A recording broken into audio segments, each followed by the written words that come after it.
दुर्गे स्मृता हरसि भीतिमशेषजन्तो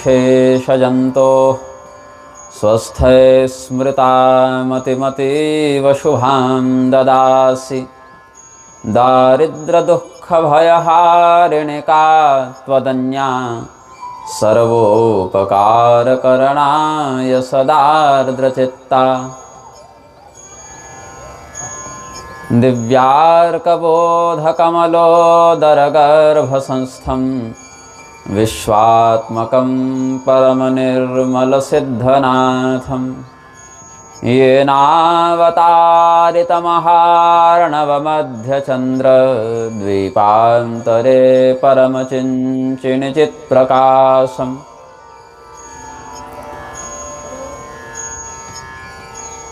हृत्पुण्डरीकान्तरसन्निविष्टं स्वतेजसा व्याप्तनभोऽवकाशम् अतीन्द्रियं सूक्ष्ममनन्तमाद्यं ध्यायेत्परानन्दमयं महेशम्।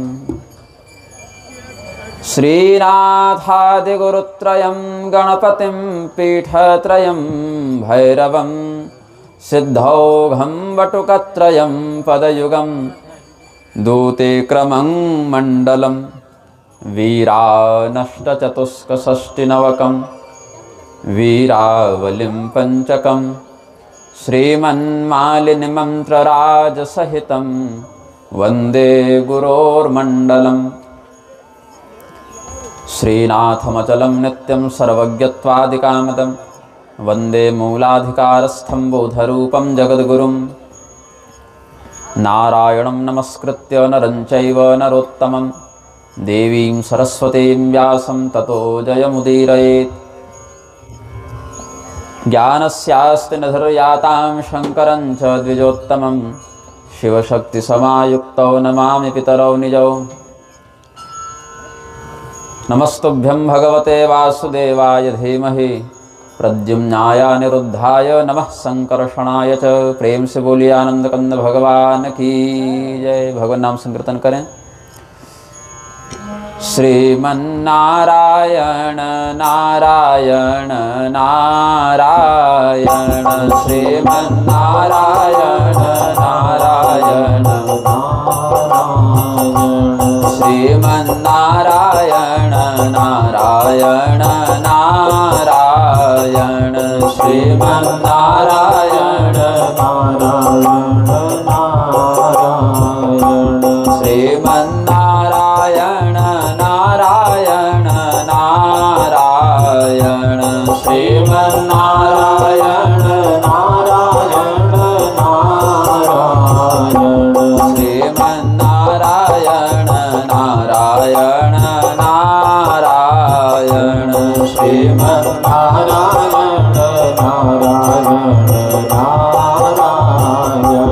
श्रीमन्नारायण नारायण नारायण श्रीमन्नारायण नारायण। प्रेम से बोली विंध्यवासिनी मैया की। श्रीमद् देवी भागवत महापुराण के अंतर्गत जो वृत्रासुर का उपाख्यान है, आज हम उसका वाचन करेंगे। सामान्यतया यह प्रसिद्ध है कि वृत्रासुर को देवराज इंद्र ने मारा था, किंतु स्वयं अकेले अपनी शक्ति का आश्रय लेकर देवराज इंद्र ऐसा करने में समर्थ नहीं थे, तो उन्होंने भगवान विष्णु का सहयोग प्राप्त करके ऐसा किया। यह दूसरा पक्ष है। तृतीय पक्ष यह है कि भगवती ने वृत्रासुर को मारा। तो इस विषय में राजा जन्मेजय को संदेह हो गया कि कथमेक वधोद्वाभ्याम कृतः स्यान् मुनिपुंगव तदेतत् श्रोतुमिच्छामि परम कौतूहलम हि मे।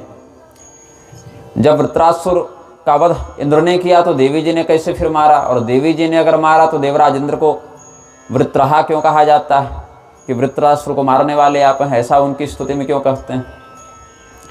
तो यहाँ पर व्यास जी बताते हैं, युद्धं पुरा वासववृत्रयोर्यद् वेदे प्रसिद्धं च तथा पुराणे दुःखं सुरेन्द्रेण तथैव लब्धं हत्वा रिपुं त्वाष्ट्रम पापमेव चित्रं किमत्र नृपते हरिवज्रभृद्भ्यां यच्छदमना विनिहतस्त्रिशिरोऽथ वृत्रः मायाबलेन मुनयोऽपि विमोहितास्ते चक्रुश्च निन्द्यमनिशं किल पापभीताः। देवराजेंद्र और वृत्रासुर का जो संग्राम इस सारस्वत कल्प में हुआ, जिसका वर्णन यहाँ किया गया है, उसमें वृत्रासुर का कोई विशेष अपराध नहीं था। जब हम श्रीमद् भागवतादि का अनुसरण करें तो उसमें वृत्रासुर ने देवताओं के ऊपर आक्रमण करके उनको पीड़ित करना आरंभ किया था, इतना ही वर्णन है। किंतु वृत्रासुर वस्तुतः पूर्व काल में चित्रकेतु नामक राजा थे और भगवान के भक्त थे। देवी शाप से ही उनका राक्षस योनि में पुनर्जन्म हुआ था। ये सब बातें भी ध्यातव्य हैं। लेकिन वृत्रासुर और देवराजेंद्र का जो सारस्वत कल्पगत वृत्तांत है उसमें थोड़ा भेद है। यहाँ वृत्रासुर को निरपराध कहा गया। हत्वा रिपुम त्वास्त्रमपापमेव, निष्पाप शत्रु को मारा। तो शत्रु अगर निष्पाप है तो क्यों मारा, और मारा तो किस विधान से मारा? तो कहते हैं कि जब बड़े बड़े ऋषि महर्षि भी मोहित होकर, माया से मुग्ध होकर अनुचित कर्म कर बैठते हैं, तो वैसा ही यहाँ पर समझना चाहिए कि भगवान विष्णु के सहयोग से देवराजेंद्र ने भी वृत्रासुर के वध में कुछ गड़बड़ कर दी। ब्रह्महत्या भी उनको बाद में लगी थी। तो यहाँ पर राक्षस को मारने के बाद इंद्र को ब्रह्महत्या क्यों लगी? इसीलिए कहा गया कि अग्नि ब्राह्मणों में गुरुतुल्य प्रतिष्ठित हैं। अग्निर्गुरुर द्विजाति नाम, देवताओं में भी अग्नि को ब्राह्मण देवता माना गया है।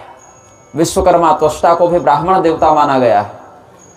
इसीलिए विश्वकर्मा के पद पर बैठे त्वष्टा के द्वारा मंत्र की आहुति जब अग्नि में पड़ी तो दोनों के संयोग से जिस राक्षस का जन्म हुआ वह भी जन्म के दृष्टिकोण से ब्राह्मण ही माना गया था। तस्मात् जातिस्तु जन्मना, ये कहते हैं।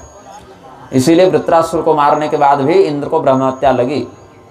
रावण को पितृवंश से ब्राह्मणत्व की संसिद्धि थी, इसीलिए उसको मारकर भी भगवान श्री रामचंद्र जी ने ब्रह्महत्या का प्रायश्चित किया है। यह स्कंद पुराण से और जैमिनीयाश्वमेध महाभारत इत्यादि से स्पष्ट है।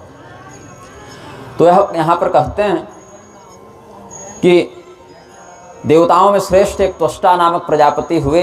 त्वष्टा प्रजापतिर्ह्यासित देव श्रेष्ठो महातपा देवानां कार्यकर्ता च निपुणो ब्राह्मण प्रिय। त्वष्टा नामक एक प्रजापति जो कश्यप जी के पुत्र हैं, देवताओं में श्रेष्ठ उनकी गणना है। वे बड़े तपस्वी थे, देवताओं के पक्षधर भी थे, बहुत निपुण थे हर कार्य में, और सज्जनों के विप्रों के बड़े प्रिय थे। इंद्र के तेजस्विता से प्रतिहत द्विष्ट भाव से, द्वेष युक्त हृदय से उन्होंने एक पुत्र को जन्म दिया था जिसका नाम था विश्वरूप। विश्वरूपेति विख्यातम नामना रूपेण मोहनम। यह जो विश्वरूप है उसका स्वरूप कैसा है? 3 मस्तकों से ये युक्त हैं और एक एक मुख से एक एक कार्य करते थे। एक मुख से सात्विक वेदाध्ययन करते थे, वेद पाठ करते थे। दूसरे मुख से राजसी संसार का अवलोकन करते हुए भोग विलास करते थे। तीसरे मुख से मद्य इत्यादि का सेवन करते थे। मतलब एक से देवता के समान, एक से मनुष्य के समान और एक से राक्षस के समान बर्ताव करते थे। तीनों उनमें लक्षण दिखाई पड़ते थे।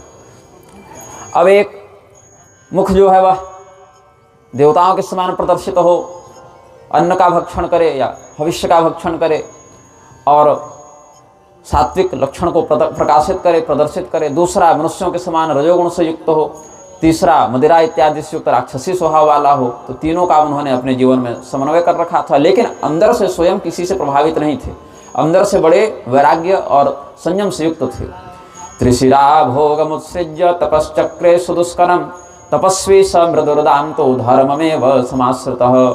व्यक्तिगत रूप से तीनों गुणों से अपने आप को निरपेक्ष रखते हुए तपस्या करते थे।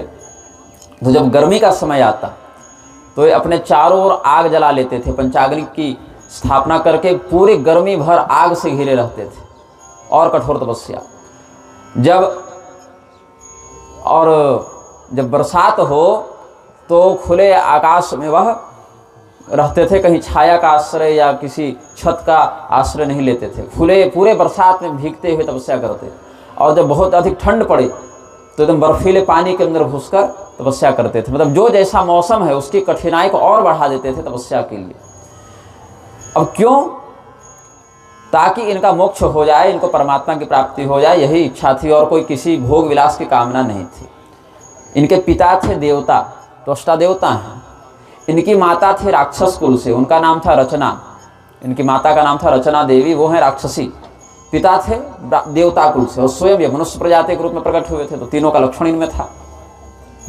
तो इनकी तपस्या को देखकर, ऐसी कठोर तपस्या को देखकर, दृष्ट्वा तस्य तपो वीर्यम सत्यम चामित तेजसः चिंताम ते महतिम प्राप ह्यनिशम पाक शासन। पाक नामक एक राक्षस था जिसको देवराजेंद्र ने मारा था, तो उनका नाम पड़ गया पाक शासन। तो पाक शासन मतलब देवराजेंद्र को बड़ी चिंता हो गई विश्वरूप की तपस्या का वैभव देखकर। बोले भाई ये जो इसको त्रिशिरा भी कहा जाता था, इस बालक का नाम त्रिशिरा भी था क्योंकि 3 सिर थे इसके। एक त्रिशिरा नाम का राक्षस था जिसकी कथा रामायण में पढ़ते हैं, खरदूषण त्रिशिरा, उसके भी 3 मस्तक थे। और इनका भी नाम त्रिशिरा था क्योंकि इनके भी 3 मस्तक थे। त्रिशिरो मुनि या त्रिशिरा, इस प्रकार से इनको कहते थे। त्रिशिरस शब्द आया है। तो उन्होंने चिंतन किया कि जिसका बल बढ़ रहा हो उस व्यक्ति के प्रति सतर्कता पूर्वक निरीक्षण करना चाहिए कि कहीं वह हमसे अधिक शक्तिशाली होकर हमारे ऊपर संकट का कारण न बन जाए। और यह उग्र तपस्या करने वाले विश्वरूप त्रिशिरा कहीं कल हमारे इंद्रपद के प्रति दृष्टि न कर बैठें। तो कामदेव जो है वह तपस्वियों का सबसे बड़ा शत्रु है, हमको भी उसी का सहयोग लेकर इनकी तपस्या को भंग करना चाहिए। ऐसा चिंतन करके उन्होंने अप्सराओं को बुलाया और कहा कि वह जो विश्वरूप है वह बड़ी कठोर तपस्या करता है। मुझे संदेह है कि अतिशीघ्र बलवान होकर वह मेरे ऊपर आक्रमण करेगा या मेरे पद पर अधिकार पाना चाहेगा, तो तुम सब जाओ और उसकी तपस्या का नाश कर दो। तो अप्सराओं ने देवराजेंद्र के आदेश से विश्वरूप के सामने नृत्य गीत इत्यादि प्रस्तुत किया। लेकिन जैसे कोई व्यक्ति गूंगा हो तो बोल नहीं सकता, अंधा हो तो देख नहीं सकता, बहरा हो तो सुन नहीं सकता, वैसे ही विश्वरूप बैठे रहे। मानो वे गूंगे हो गए, कुछ बोले नहीं, बहरे हो गए, उनका संगीत सुना नहीं, अंधे हो गए, उनका सौंदर्य देखा ही नहीं। इतनी तपस्या उन्होंने अपने अंदर कर ली। आंख है लेकिन सामने क्या चल रहा है हमको देखना नहीं, कान है लेकिन क्या क्या सुनाई पड़ रहा है उससे मतलब नहीं, शरीर का जो संपर्क है उसको आत्मा से उन्होंने हटा दिया था। तो जब बहुत दिनों तक इस प्रकार से उनको भड़काने का, उकसाने का, मोहित करने का प्रयास अप्सराओं ने किया और असफल रही, तो अंततः थक गई, देवराजेंद्र के पास आ गई और कहा कि हे देवाधिदेव, हे देवराज, आपके आदेश से हम विश्वरूप की तपस्या को भंग करने के लिए गए थे किंतु हम असफल रहे। उन जितेंद्रिय महर्षि पर हमारे उत्तेजक दृश्यों का कोई प्रभाव नहीं पड़ा। उपायोन्यः प्रकर्तव्य सर्वथा पाक शासन नास्माकं बलमें तस्मिन् तापसे विजितेंद्रिय। उन्होंने अपने शरीर के इंद्रियों पर पूरा नियंत्रण कर रखा है, इसीलिए उनको भटकाना, उनको भ्रष्ट करना संभव नहीं है। हम तो इसी से धन्य हैं कि उन्होंने हम पर क्रोध करके हमें शाप नहीं दे दिया, बड़े क्षमाशील हैं वो। तो इसीलिए आप उनके तपस्या को दूर करने का, तपस्या को भंग करने का कोई दूसरा उपाय सोच लें, हमारा सामर्थ्य उनको भ्रष्ट करने का नहीं है। तो देवराजेंद्र सोचे कि भाई इतना प्रबल शत्रु है हमारा कि अप्सराएं भी उसको मोहित न कर सकेंगी। तो अथ सलोभमुपेत्य सुराधिपः समधिगम्य गजासन संस्थितः त्रिशिरसं प्रति दुष्टमतिस्तदा मुनिमपश्यद मेय पराक्रमम् तमभिवीक्ष दृढासन संस्थितं जितगिरं सुसमाधिवशं गतं रविविभाव सुसन्निभमोजसा सुरपतिः परमापदमभ्यगात् कथमसौ विनिहन्तुमहो मया मुनिरपापमतिः किल सम्मतः रिपुरयं सुसमिद्धतपो बलः कथमुपेक्ष इहासन कामुकः। ऐरावत हाथी पर आरूढ़ होकर देवराजेंद्र उसी स्थान पर पहुँचे जहाँ विश्वरूप त्रिशिरा तपस्या करते थे। पूरी समाधि में बैठे हैं। उनको देखकर लगा जैसे यहाँ कोई मनुष्य तपस्या नहीं कर रहा है, यहाँ साक्षात सूर्य देव बैठे हुए हैं। इतनी तेजस्विता देखी। फिर बोले कि इनके जीवन में कोई पाप नहीं है, कोई कपट नहीं है, हम इनको मारने में समर्थ कैसे हो पाएंगे? हमें प्रयास करना तो पड़ेगा, लेकिन किस अपराध का हम इन्हें दंड दें? लोग कहेंगे ना क्यों मारे, तो क्या कहें कि हमको डर लग रहा था कि हमारे ऊपर वो आक्रमण कर देंगे। केवल डर मात्र से हम किसी को नहीं मार सकते जब तक कोई ठोस कारण नहीं हो। डर तो किसी से भी लग सकता है, वो तो अपनी एक बुद्धि का विषय है। लेकिन सोचा कि हमारा जो डर है वह निरर्थक नहीं है, क्योंकि पहले भी देखा गया है कि बहुत से ऐसे लोग जिनकी माता राक्षसी हैं और जिनका पिता ब्राह्मण है, जिस प्रकार से रावण इत्यादि समय देख ली इतिहास में, तो वो भी तपस्या करके जब वरदान प्राप्त कर लेते हैं तो घमंडी हो जाते हैं या उनकी बुद्धि भटक जाती है। इधर हिरण्यकशिपु और हिरण्याक्ष क्या थे, कश्यप जी के तो पुत्र थे। तो इसीलिए देखा जाता है कि शक्ति को प्राप्त करने के बाद व्यक्ति अहंकारी हो जाता है, दंभी हो जाता है, हो सकता है ये भी हो जाए। तो यद्यपि विश्वरूप ने कोई अपराध नहीं किया था, किंतु अपने ईर्ष्या और असुरक्षा की भावना के कारण देवराज इंद्र ने उन पर वज्रपात कर दिया और वज्र के प्रहार से वो मृत हो गए, मर गए। बैठे बैठे समाधि थी वहीं मर गए और नीचे गिर पड़े। जैसे वो पृथ्वी पर जब बैठे बैठे उनका शरीर गिर गया। इति विचिन्त्य पविं परमायुधं प्रतिमुमोच मुनिं तपसि स्थितं शशि दिवाकर सन्निभमासुगं त्रिशिरसं सुरसंघपतिः स्वयं तदभिघातः तः सधरातले किल पपात ममार च तापसः शिखरिणं शिखरं कुलिशार्दितं निपतितं भुवि चाद्भुत दर्शनम्। जैसे किसी पर्वत के ऊपर वज्रपात हो और एक बड़ी चट्टान वहाँ से टूटकर नीचे गिर जावे तो कैसे विस्फोट की ध्वनि होती है। विश्वरूप को जब मारा है इंद्र ने वज्रपात से तो वैसे ही ध्वनि हुई। तो और भी उस क्षेत्र में अगल बगल कुछ ऋषि महर्षि तपस्या कर रहे थे जो अपने अपने ध्यान में थे। तो ये जो ध्वनि हुई, ये जो विस्फोट की का स्वर हुआ, उसका जो नाद हुआ, जो आवाज़ निकली, उससे ये सब जग गए और देखने लगे कि अरे ये ध्वनि कहाँ से आई। तो ध्यान गया कि देवराज इंद्र हाथी पर बैठे हैं और सामने विश्वरूप का जो शरीर है वो निष्प्राण पड़ा हुआ है। तो धिक्कारने लगे कि अरे तुम देवताओं के राजा हो, इतने इतने यज्ञ स्वयं तुमने 100 अश्वमेध यज्ञ किए और देवराज के पद पर बैठे, और ये तुम्हारी बुद्धि को क्या हो गया आज, अब तुम साधुओं पर आक्रमण करोगे। अरे तुम्हें वज्र क्यों दिया गया था, ताकि तुम धर्म की रक्षा करो, तुम दुष्टों का संहार करो, राक्षसों को यज्ञ का विध्वंस करने से रोको।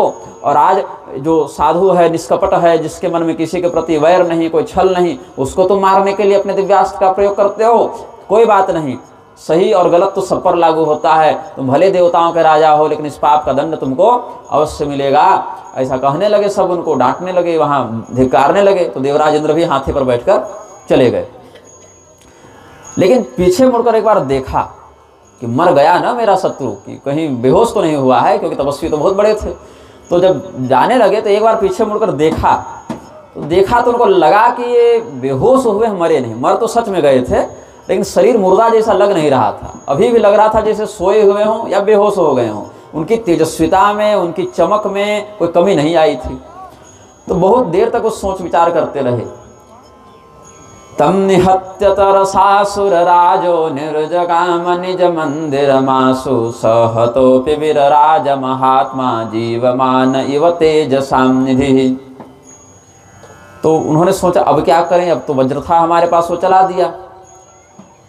अब इसका मस्तक तो कटा नहीं और ये मर गया कि नहीं मरा इसका भी परीक्षण हम कर नहीं पा रहे। तो बहुत देर वहीं खड़े रहे वो। बाकी ऋषि महर्षि उनको इस प्रकार से धिक्कारते हैं, फिर चुप हो गए, कब तक सुनाएंगे। वो भी अपने भजन पूजन में लग गए कि दंड तुमको मिलेगा, तुम बहुत ज़्यादा अहंकारी हो गए हो, ऐसा कहकर। तो देखा उधर एक बढ़ई आ रहा था। बढ़ई समझते हैं, लकड़ी का काम करते हैं, संस्कृत में कहते हैं तक्षा, मतलब काट छाँट करने वाला, जो लकड़ी का तक्षण करे, काट छाँट करे, तो बढ़ई को कहते हैं तक्षा। तो उसके हाथ में उसकी कुल्हाड़ी और आरी ये सब हथियार थे, उसके जो आयुध हैं उसके कारीगर के। तो उसको देवराज इंद्र ने बुलाया तो उसने प्रणाम किया कि देवराज हमको बुला रहे हैं, क्या आदेश देंगे। तो कहा कि ऐसा करो, यह हमारा शत्रु मेरे द्वारा मार दिया गया है, लेकिन फिर भी मुझे शांति नहीं मिल रही है। मुझे लग रहा है कि हो सकता है फिर ये जिंदा हो जाए। तो तुम्हारे पास कुल्हाड़ी है, एक फरसा था, कुल्हाड़ी का बड़ा भाग फरसा हो गया बड़े रूप में, तो तुम इसी से इसका मस्तक काट दो, इसके जो 3 मस्तक है उनको काट कर अलग कर दो। तो तक्षा ने कहा महास्कंदो भीषम या भाति परसुर न तरिष्यति। इसका शरीर बहुत बड़ा है, बहुत बलिष्ठ है, और इस मेरा जो फरसा है इतना धारदार नहीं है कि इतने मजबूत कंधे से गर्दन को काटकर अलग कर दे। देवराज इंद्र ने कहा कि देखो, लकड़ी काटकर अलग कर दे रहे हो, चमड़ी काटना कौन सी बड़ी बात है, धार तो है। तुम कुछ और ही कारण बताना चाहते हो लगता है, इसमें फरसे में तो कोई दिक्कत नहीं है, बताओ क्या बात है। तो कहा कि देखिए, सत्य तो यही है देवराज कि ये बहुत घटिया काम है। मैं कसाई नहीं हूँ, हत्यारा नहीं हूँ, बढ़ई हूँ। लकड़ी काटना अलग बात है और व्यक्ति को काटना अलग बात है। तो मैं कसाई नहीं हूँ, मैं शिकारी नहीं हूँ, मैं बढ़ई हूँ। और उस पर भी अगर ये कोई दुष्ट होता तो मैं एक बार चला भी देता कि, लेकिन ये तो साधु हैं, संत हैं, एक तो आपने गलती कर ही दी। अब ये मरना था, इनको मर गए, अब मुर्दे को काटने के लिए कह रहे हैं। तो ये पाप हमसे नहीं होगा, और ये साधु एक बार मर ही गए तो इनको काट कर आपको कौन सा ऐसा बहुत बड़ा लाभ हो जाएगा, तो आपका तो पता नहीं, लेकिन अहम विभेमि पापाद वै मृतस्य च मारणे, मुझे तो पाप से डर लगता है, मैं ये पाप नहीं करूँगा। देवराज इंद्र बोले कि देखो मैं जानता हूँ ये मर गया है, लेकिन फिर भी ये जीवित के ही समान दिखता है, इसकी आकृति मलिन नहीं हो रही, इसमें मुर्दे के समान जो विकृति आनी चाहिए वो विकृति नहीं आ रही है, ऐसा लगता है इसमें अभी भी प्राण बचे हुए हैं। सजीव इव देहोयम आभाति विशदाकृते तस्माद् विभेमि मा जीवेन मुनि शत्रुरयम मम। तो फिर उस बढ़े ने देवराज इंद्र को जवाब दिया, देखिए जो व्यक्ति अपने धर्म पर स्थित रहता है, अपने सदाचरण पर, चाहे वो बढ़ई भी हो, वो देवराज को भी जवाब देने का साहस रखता है। अब आजकल क्या, तो पुलिस प्रशासन से नहीं बहस कर सकते, लेकिन उस समय का बढ़ई भी इतना बुद्धिमान था, इतना उसके अंदर गौरव था अपने कर्तव्य का कि हम गलत नहीं करेंगे, और अगर आप गलत कर रहे हैं और देवराज भी हों तो आपसे हम बहस करेंगे, आपको सही का उपदेश करेंगे। तो उसने कहा आपको लज्जा नहीं आती, आप तो विद्वान हैं, आप तो सभी शास्त्रों के जानकार हैं, ऋषि पुत्र को मारने से जो पाप लगता है क्या आप उससे अवगत नहीं हैं कि आपको क्या पाप लगेगा। नात्र किम त्रपसे विद्वन क्रूरेणानेन कर्मणा, ये आपकी कैसी क्रूरता हो गई, अरे राक्षस भी मारने के बाद छोड़ देता है, लाश को नहीं बैठकर काटता रहता है, तो आप देवराज होकर ऐसा क्यों करते हैं, आपको पाप का ब्रह्म हत्या का भय नहीं लगता। ऋषि पुत्र मिमम हत्वा ब्रह्म हत्या भयम न किम। तो इंद्र बोलते हैं कि देखो पाप का प्रायश्चित हम बाद में कर लेंगे, और नीति कहती, मैं राजा हूं ना, मैं राजनीति जानता हूं, नीति कहती है कि पहला काम है शत्रु को निपटाओ, और शत्रु जब मर जाए तो अगर बाद में कोई पाप लग भी गया हो तो उसका विधिवत प्रायश्चित हम कर लेंगे।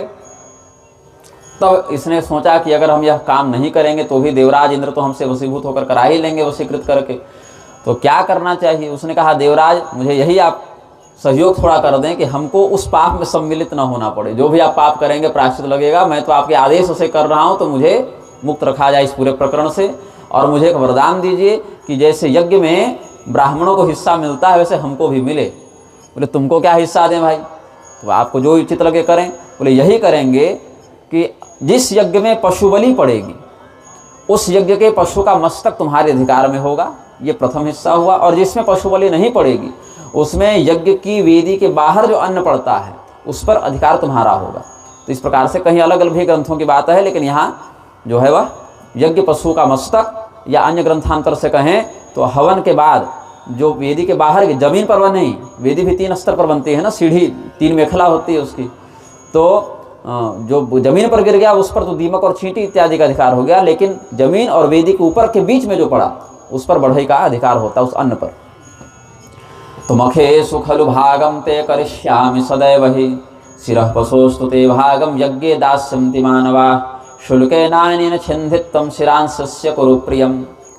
तो उसने कहा चलिए ठीक है, एक वरदान भी मिल गया और पाप भी नहीं लगेगा, इतना आप कह दे रहे हैं तो आपके वचन के कारण फिर हम करेंगे। अब आपको, अब देवता को कितना बार मना करेगा, वो भी देवता तो समर्थ है, उसको भी शाप दे दें, दंड दे दें तो कहाँ तक लड़ लेगा वो इंद्र से।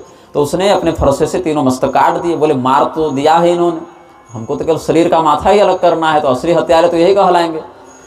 तो उस मस्तक के छेदन के बाद उस मस्तक का जब भूमि पर पतन हुआ विधिवत, तो उससे 3 पक्षी निकले, गौरैया, तित्तर और कपिंजल, ऐसे 3 पक्षी निकले हैं। कलविंकास तित्तिर्यस तथैव च कपिंजला पृथक पृथक विनिष्पेतुर मुखतस तरसा तदा।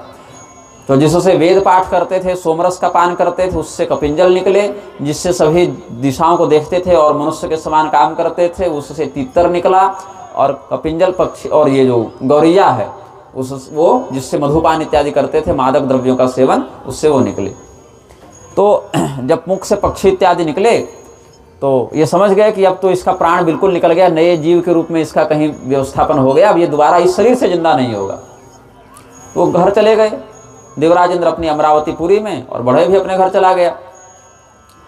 अब त्वष्टा को जब यह बोध हुआ कि हमारे धर्मनिष्ठ पुत्र का वध इंद्र ने कर दिया, और उस पर भी तब किया जब हमारा पुत्र को युद्ध नहीं लड़ रहा था। अब लड़ाई में चलो मरा तो ठीक है, लड़ने गया था तो मरेगा, युद्ध में तो मरना एक सामान्य परिणाम है, किंतु जब वो तपस्या कर रहा था, उसका किसी से कोई शत्रु भाव नहीं था, तब देवराज ने मेरे पुत्र को क्यों मारा।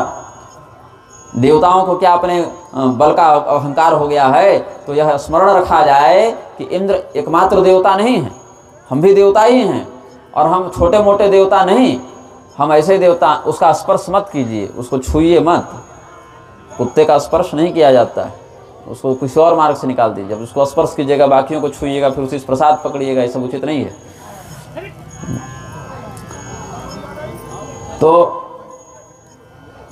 जब त्वष्टा ने सोचा कि भाई हमारे पुत्र को मार दिया और हमारे सामर्थ्य को मानो चुनौती दी है, तो उस पापी को और उस पापी का सहयोग करने वाले देवताओं को भी इसका दंड भोगना चाहिए। तो पुत्र शोक के कारण व्याकुल और क्रोधित, जोर से मत मारिएगा, कष्ट देने के लिए नहीं, भगाने के लिए केवल, सब प्राणी में भगवान है ना, तो उसको दर्द ना हो, बस उसको दूर कर दीजिए थोड़ा। तो त्वष्टा जो हैं अपने पुत्र के मृत्यु का बदला लेने के लिए हवन करने लगे। अथर्व वेद से संबंधित मंत्रों का प्रयोग करके हवन करने लगे। 8 रात्रि तक हवन किए हैं वो, इंद्र को मारने की इच्छा से मारण प्रयोग में बैठ गए। तो कृते होमेश्वरात्रम तो संदीप्ता च विभावसो प्रादुर्बभूव तरसा पुरुषः पावकोपमः। तो अग्निकुंड से आग की लपटें बढ़ने लगी अचानक। 8 दिन हवन रात रात को करते थे, तो 8 रात्रि तक हवन करने के बाद अचानक से वहाँ से पुरुष प्रकट हुआ। पुरुष कैसा था? आग की लपटों से ही वह बना हुआ था, ऐसा लगा, मतलब अग्नि की लपटें पुरुष की आकृति में आ गईं और फिर वह एक बहुत बड़े राक्षस के रूप में प्रकट हो गई। तो त्वष्टा ने कहा, इंद्र शत्रु विवर्धस्व प्रताप तपसो मम। हे इंद्र के शत्रु, तुम हमारे प्रताप से, हमारे तपोबल का आश्रय लेकर बढ़ जाओ, जल्दी बड़े हो जाओ, जल्दी बड़े हो जाओ। तो वह इतना बड़ा हो गया कि मानो पैर हो गया धरती पर और माथा सट गया आकाश में। वह लपट जो बढ़ी, लपट वाला जो ज्वालामाली पुरुष था, ज्वालामाली मतलब अग्नि की ज्वाला को ही जिसने धारण किया हुआ है, आकाश तक वह पहुंच गया।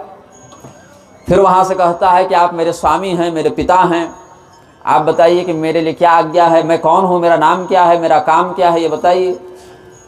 तो त्वष्टा प्रसन्न हो गए, बोले तुम क्या कर सकते हो, पहले ये बताओ, तुम्हारा सामर्थ्य क्या है, जितनी ताकत होगी उतना ही ना काम बताएंगे।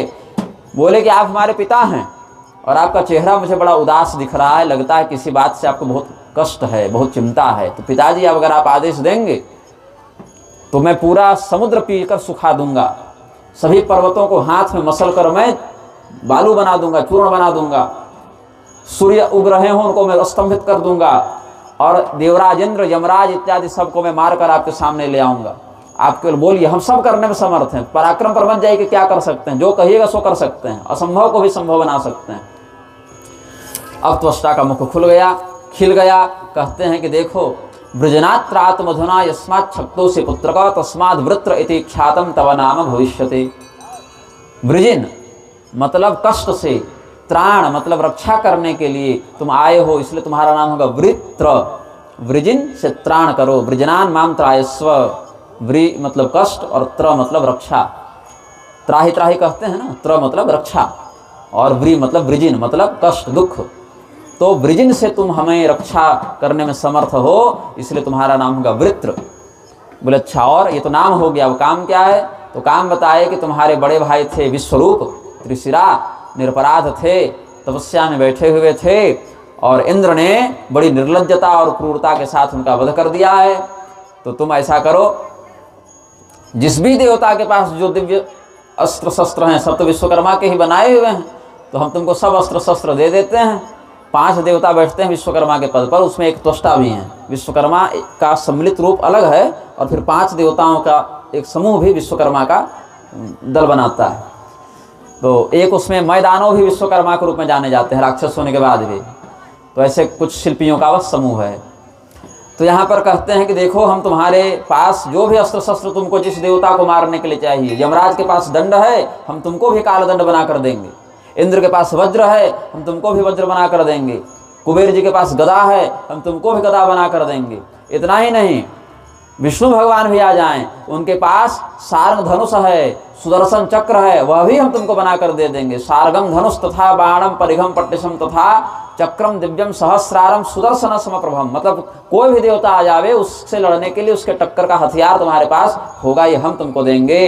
अक्षय तर्कस देंगे, जिसके बाण कभी खाली न हो, वो अनलिमिटेड है, उसमें जितने तीर चलाइए कोई कमी नहीं होगी। और तुमको सभी लोगों में आने जाने में समर्थ घोड़ों से युक्त एक रथ भी दे देंगे। गाड़ी दे दिए, हथियार दे दिए सब, और मंत्रों के द्वारा उसको उत्पन्न किया गया था, पराक्रमी था ही। फिर ब्राह्मणों को बुलाया, कहा कि देखिए आप सब भी जानते हैं कि हमारे पुत्र को गलत तरीके से मारा गया है, तो आप सबको भी साथ देना चाहिए।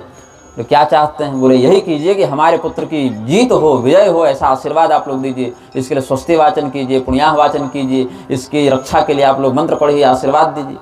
कल आप भी तपस्या करने बैठिएगा, आपकी भी हत्या हो सकती है, तो हम लोग सबको एकजुट होकर इस अधर्म का विरोध करना चाहिए।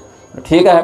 तो कृतस्वस्त्ययनो वृत्रो ब्राह्मण वेद पारगैः निर्जगाम रथारूढ़ो हन्तुम शक्रम महाबलः। अब वृत्रासुर का जब जन्म हुआ उस समय वो राजा नहीं था, वो तो बच्चा ही था, एक दिन का तो व्यक्ति था, वो राक्षस। वो तो तपस्या के कारण इतना बड़ा हो गया मंत्र शक्ति से। तो बाकी जो क्रूर राक्षस थे पहले वाले पुराने जो कि देवराज इंद्र इत्यादि से बहुत पुरानी शत्रुता रखते थे, उनको एक अच्छा मौका मिल गया, इसी के बहाने हम भी अपनी दुश्मनी निकाल लें। ये तो जा ही रहा है लड़ने के लिए, इसी के बहाने हम भी इसके पीछे पीछे चलेंगे तो हम भी देवताओं से अपनी शत्रुता का बदला ले लेंगे। बहुत बार हारे हैं उनसे, तो हम भी एक अच्छे पराक्रमी का अनुसरण करते हुए विजय को प्राप्त करेंगे। अब जब इधर वृत्रासुर को राक्षसों ने घेर लिया, बोले आप तो हमारे राजा हो गए, आप तो हमारे नायक हो गए, हमारे नेता हैं आप तुरंत आक्रमण मत कीजिए, पहले आप हम सबों के स्वामी बन जाइए, फिर हम सब मिलकर आपकी सेवा करेंगे और आपके पास एक सेना भी हो जाएगी हम लोगों से युक्त, तो फिर हम आक्रमण करेंगे। यद्यपि वृत्रासुर अकेले समर्थ था, लेकिन कहा चलो ठीक है। राक्षसों का भी कुछ इधर मनोबल बढ़ गया। तब तक देवराज इंद्र के दूतों ने देखा कि अचानक से ये जो राक्षस हैं वो एकजुट हो रहे हैं, किसके नेतृत्व में? तो पता चला वृत्रासुर के नेतृत्व में। तो जाकर इंद्र को खबर दिए, स्वामिन् शीघ्र मिहायाते वृत्रो नाम रिपुस्तव बलवान स्यंदने रूढ़स्त्वष्ट्राचोत्पादितः किल अभिचारेण नाशार्थम तव क्रोधान्वितेन वै पुत्रघाताभितप्तेन दुस्सहो राक्षसैर्युतः। वृत्र नाम का एक बलवान शत्रु जो देखने में सुमेरु पर्वत के समान लगता है, मंदराचल पर्वत के समान जिसका शरीर बड़ा है, वह गर्जना करता हुआ बड़ी शीघ्रता से अपनी राक्षसी सेना को लेकर स्वर्ग पर आक्रमण करने के लिए आ रहा है। तो दूतों ने कहा, और इससे पहले कि दूत अपनी बात पूरी कर सकें, जितने देवी देवता थे स्वर्ग के वो जमा होने लगे एक जगह, और सब देवराज को आकर कहते हैं कि प्रभु हम तो स्वर्ग में रहते हैं, यहाँ तो कोई अपशगुन होता नहीं, कोई कष्ट होता नहीं, तो आज स्वर्ग के ऊपर गिद्ध क्यों मंडरा रहे हैं, चील कौवे बाज मंडरा रहे हैं, हमारे जो हाथी घोड़े स्वर्ग में हमको कोई रोग नहीं होता, कोई दुख नहीं होता, लेकिन वो रो रहे हैं, चिल्ला रहे हैं, और हम सब देवता हैं, यहाँ अप्सराओं का संगीत होता था, ऐसा लग रहा है जैसे राक्षसियाँ यहाँ चिल्ला रही हैं, रुदन कर रही हैं, और हम लोग देखते हैं कि काले रंग का कपड़ा पहने हुए और भयानक मुख वाली कुछ स्त्रियां प्रकट होती हैं, और हम देवताओं के महल में घुसकर कहती हैं कि निकल जाओ, भाग जाओ यहाँ से, निकल जाओ, ऐसा कहती हैं। और जब हमारे पत्नियां सोती हैं तो रात को सपने में क्या देखती हैं कि काली काली वस्त्र को धारण किए हुए राक्षसियां उनके बाल को पकड़कर खींच रही हैं, उनके सौभाग्य को छीन रही हैं, सिंदूर मिटा देना या मंगलसूत्र खंडित कर देना, ये सब सौभाग्य हानि परक बातें हैं, ऐसा वो गलत गलत सपना देखती हैं। और हमारे घर में बहुत अधिक बाहर आंगन देखो तो सियार भर जाते हैं, वो रोते रहते हैं, रोते हुए सियार के मुख से अग्नि की चिंगारियों का उल्का का अनुभव होता है। तो ये सब अपशगुन तो मृत्यु के प्रलय के सूचक हैं, ये सब स्वर्ग में क्यों हो रहे हैं? स्वर्ग में तो ऐसा अपशगुन होता नहीं, यहाँ तो सब पुण्य करके धर्मात्मा लोग आए हैं। तब देवराज इंद्र चिंतित हो गए कि लगता है कि हमारा जो पाप है वही इस प्रकार के अपशगुन का जनक है। तो गुरु जी को बुलाया, बृहस्पतिम समाहूय पप्रच्छ च मनोगतम। बृहस्पति जी को बुलाकर कहा कि गुरुदेव आप तो सब जानते हैं, बुद्धिमान हैं, हमारे गुरु हैं और विघ्न का नाश करने में समर्थ हैं, तो आप बढ़िया कोई शांति करा दीजिए हमारे घर में कि सब उपद्रव ठंडा हो जाए। तो बृहस्पति जी बोले कि सुनो, ये सब तब सोचना था जब तुम अपने शत्रु को मारने गए थे, जो तुम्हारा शत्रु था भी नहीं, मतलब जिनको मारा वो शत्रु अगर होता तो समझ में आती बात, जो शत्रु थे भी नहीं तुम्हारे, केवल अपने मन में एक संदेह उत्पन्न होने के कारण तुमने जान ले ली, मार डाला। तो सुनो, न पुण्य और न पाप बिना भोगे जाता नहीं है। तुमने पुण्य किया, इंद्र बने, अब पाप किए हो उसका भी फल मिलेगा। लोभ और मोह के वशीभूत जिसकी बुद्धि हो जाए इंद्र, वो कितना भी मंत्र जप ले और शांति करा ले, उससे मुक्त नहीं हो सकता। अगर मन में लोभ है या जिसकी बुद्धि मोहित हो गई हो, मंत्र भी उसी का सहयोग करते हैं जिसकी बुद्धि निष्कपट हो और जिसका चरित्र सही हो, मंत्र भी उसी का साथ देते हैं। और आज जिससे तुम लड़ने के लिए हमारा सहयोग मांग रहे हो, वो कोई छोटा मोटा राक्षस नहीं है, एक देवता ने ही उसको उत्पन्न किया है इस बार। हमारे और त्वष्टा रिश्ते में इंद्र के भाई लग जाते हैं। 12 आदित्यों में एक उनकी भी गणना कई मतों में मानी गई है। तुम्हारे भाई लग जाते हैं, तुम्हारे भाई ने ही तुम्हारे ऊपर यह संकट भेजा। क्यों? क्योंकि तुमने अपने ही परिवार में ऐसा संदेह करके निरपराध व्यक्ति को मार दिया, और वह देवताओं के द्वारा तो नहीं मारा जा सकता तुम्हारा शत्रु, क्योंकि एक तो स्वयं पराक्रमी, ऊपर से जिस देवता ने तुम्हारे अस्त्र शस्त्र बनाए उसी ने उसको भी अस्त्र शस्त्र दिए हैं बनाकर, वही पिता हैं उनके। तो इसीलिए अगर तुम यह सोचते हो कि हम कोई पूजा पाठ कर दें, हवन कर दें और तुम्हारा उपद्रव शांत हो जाए, या तुम अपने दिव्यास्त्रों से उसको मारने में समर्थ हो जाओ, तो इंद्र ये तुम्हारी मूर्खता है। अब लड़ना है कि भागना है ये तुम पर मैं छोड़ता हूँ, लेकिन हमारी ओर से कोई विशेष सहयोग की आशा मत करना। तो इंद्र को बड़ी चिंता हुई, तब तक वो पहुंच ही गया। ये सब मीटिंग हो रही थी, बैठक चल रही थी, विचार विमर्श हो रहा था, तब तक वृत्रासुर पहुंच गया। दरवाजे पर खड़ा होकर ललकारा, घरे साधुओं पर प्रहार करने वाला, तपस्वियों का हत्यारा कहाँ बैठा है, छिपा है, निकल बाहर। मैं अपने भाई की हत्या का बदला लेने के लिए उपस्थित हूं, या तो मुझसे युद्ध करो या फिर स्वर्ग का परित्याग करके कहीं कंदरा में गुफा में जाकर छिप जाओ। तो देवराज इंद्र ने सभी देवताओं को निर्देश जारी किया कि आप सब जल्दी आ जाइए, युद्ध के लिए व्यूहबद्ध हो जाइए। वसुओं को 8 तो वसु देवता हो गए, 11 रुद्र हो गए, 2 अश्विनी कुमार, 12 आदित्य ऐसे हो गए। और आदित्यों में ही पूषा, भग और अन्य जो लोकपाल हैं, वरुण, वायु, कुबेर, यमराज, ये सब पहुंच गए अपने अपने आयुध के साथ। और देवराज इंद्र सबसे आगे अपने गुरु जी को किए कि आप बढ़िया स्वस्ति वादन करते हुए चलें, और उनके पीछे स्वयं ऐरावत हाथी पर बैठकर चले, और जिस जिस देवता के पास जो वाहन था उस पर बैठकर सब चले हैं। तो मानसरोवर जहाँ पर है वहाँ से और उत्तर की ओर जाएं तो वहाँ जो शिखर है उसी शिखर को घेर कर ये सब वहीं पर अपनी सेना को व्यूह सजाकर मोर्चाबंदी करके वहीं पर थे। मानसरोवर से उत्तर में जो पहाड़ी है, हिमालय का जो शिखर है, वहीं पर ये युद्ध करने का निर्णय करते हैं। और मानवों की गणना से देखें, मानुषेण प्रमाणेन संग्राम शरदाम शतम, 100 वर्षों तक वह युद्ध मनुष्यों के अनुसार चला। देवताओं के अनुसार तो कम चला, देवताओं के अनुसार कितना चलेगा, लगभग आप मान लीजिए कि 3.25 महीने। देवताओं के अनुसार देखें तो उनकी आयु से 3.25 महीने लड़ाई चली, और हम लोगों के अनुसार देखें तो 100 साल लड़ाई चली। क्योंकि देवताओं का जब एक दिन होता है तो हमारा 1 वर्ष बीत जाता है, तो हमारे 30 साल के बराबर उनका 1 महीना, 100 साल के बराबर लगभग 3.25 महीना, थोड़ा अधिक मान लीजिए। तो सबसे पहले इस युद्ध में वरुण देवता भागे, पहले वो पराजित हुए। उसके बाद मरुदगण मतलब वायु देवता के जो 49 प्रभेद हैं वो गए। फिर तीसरे स्थान पर यमराज थे, वो भागे। फिर अग्निदेव भागे, और सबसे अंत में इंद्र भागे। अब इंद्र जब भागे तो फिर बचा कोई नहीं, प्रधान में ये सब हैं। पहले वरुण, फिर मरुदगण, वायु, फिर यमराज, फिर अग्नि, फिर इंद्र, ऐसे पलायन किए। तो जब ये भाग रहे थे अपने अपने हथियार को छोड़कर, तो वृत्रासुर ने पीछा नहीं किया। क्यों? क्योंकि युद्ध धर्म कहता है कि हथियार छोड़कर भागते हुए शत्रु पर प्रहार नहीं करना चाहिए। तो ये भी बड़ा नियम से लड़ा। क्यों? क्योंकि इसको कोई निजी शत्रुता तो थी नहीं इंद्र से, बस इतना है कि उसको अपने देवराज होने का घमंड है, उसके पद से उसको भगाना है, यही मुख्य उद्देश्य था। तो देवराज इंद्र जब भाग गए, स्वर्ग खाली हो गया, राक्षसों ने कब्जा कर लिया, तो इसको लगा काम मेरा पूरा हो गया। बड़े प्रसन्नता से अपने पिताजी के पास गया और प्रणाम किया और कहा कि पिताजी, इंद्र और उसकी सेना तो बड़े जोर शोर से हमसे लड़ने के लिए आई थी, लेकिन जैसे सिंह के गर्जना को सुनकर हिरण भाग जाते हैं, या बड़े बड़े मतवाले हाथी भी सिंह को देखकर भाग जाते हैं, उसकी गंध से पलायन कर जाते हैं, वैसे ही सब भाग गए। और इंद्र तो पैदल भागे, हाथी छोड़कर भागे इंद्र, और हाथी को मैंने पकड़ लिया। तो ये लीजिए, ऐरावत हाथी आपको हम उपहार में देते हैं, हमने युद्ध में इस पर विजय प्राप्त की है। इंद्र पदातिरगमन मया नीतो गजोत्तमः ऐरावतोयम भगवन गृहाण गिरदोत्तमम्। हाँ, अब आप कहिएगा कि जान से क्यों नहीं मारा?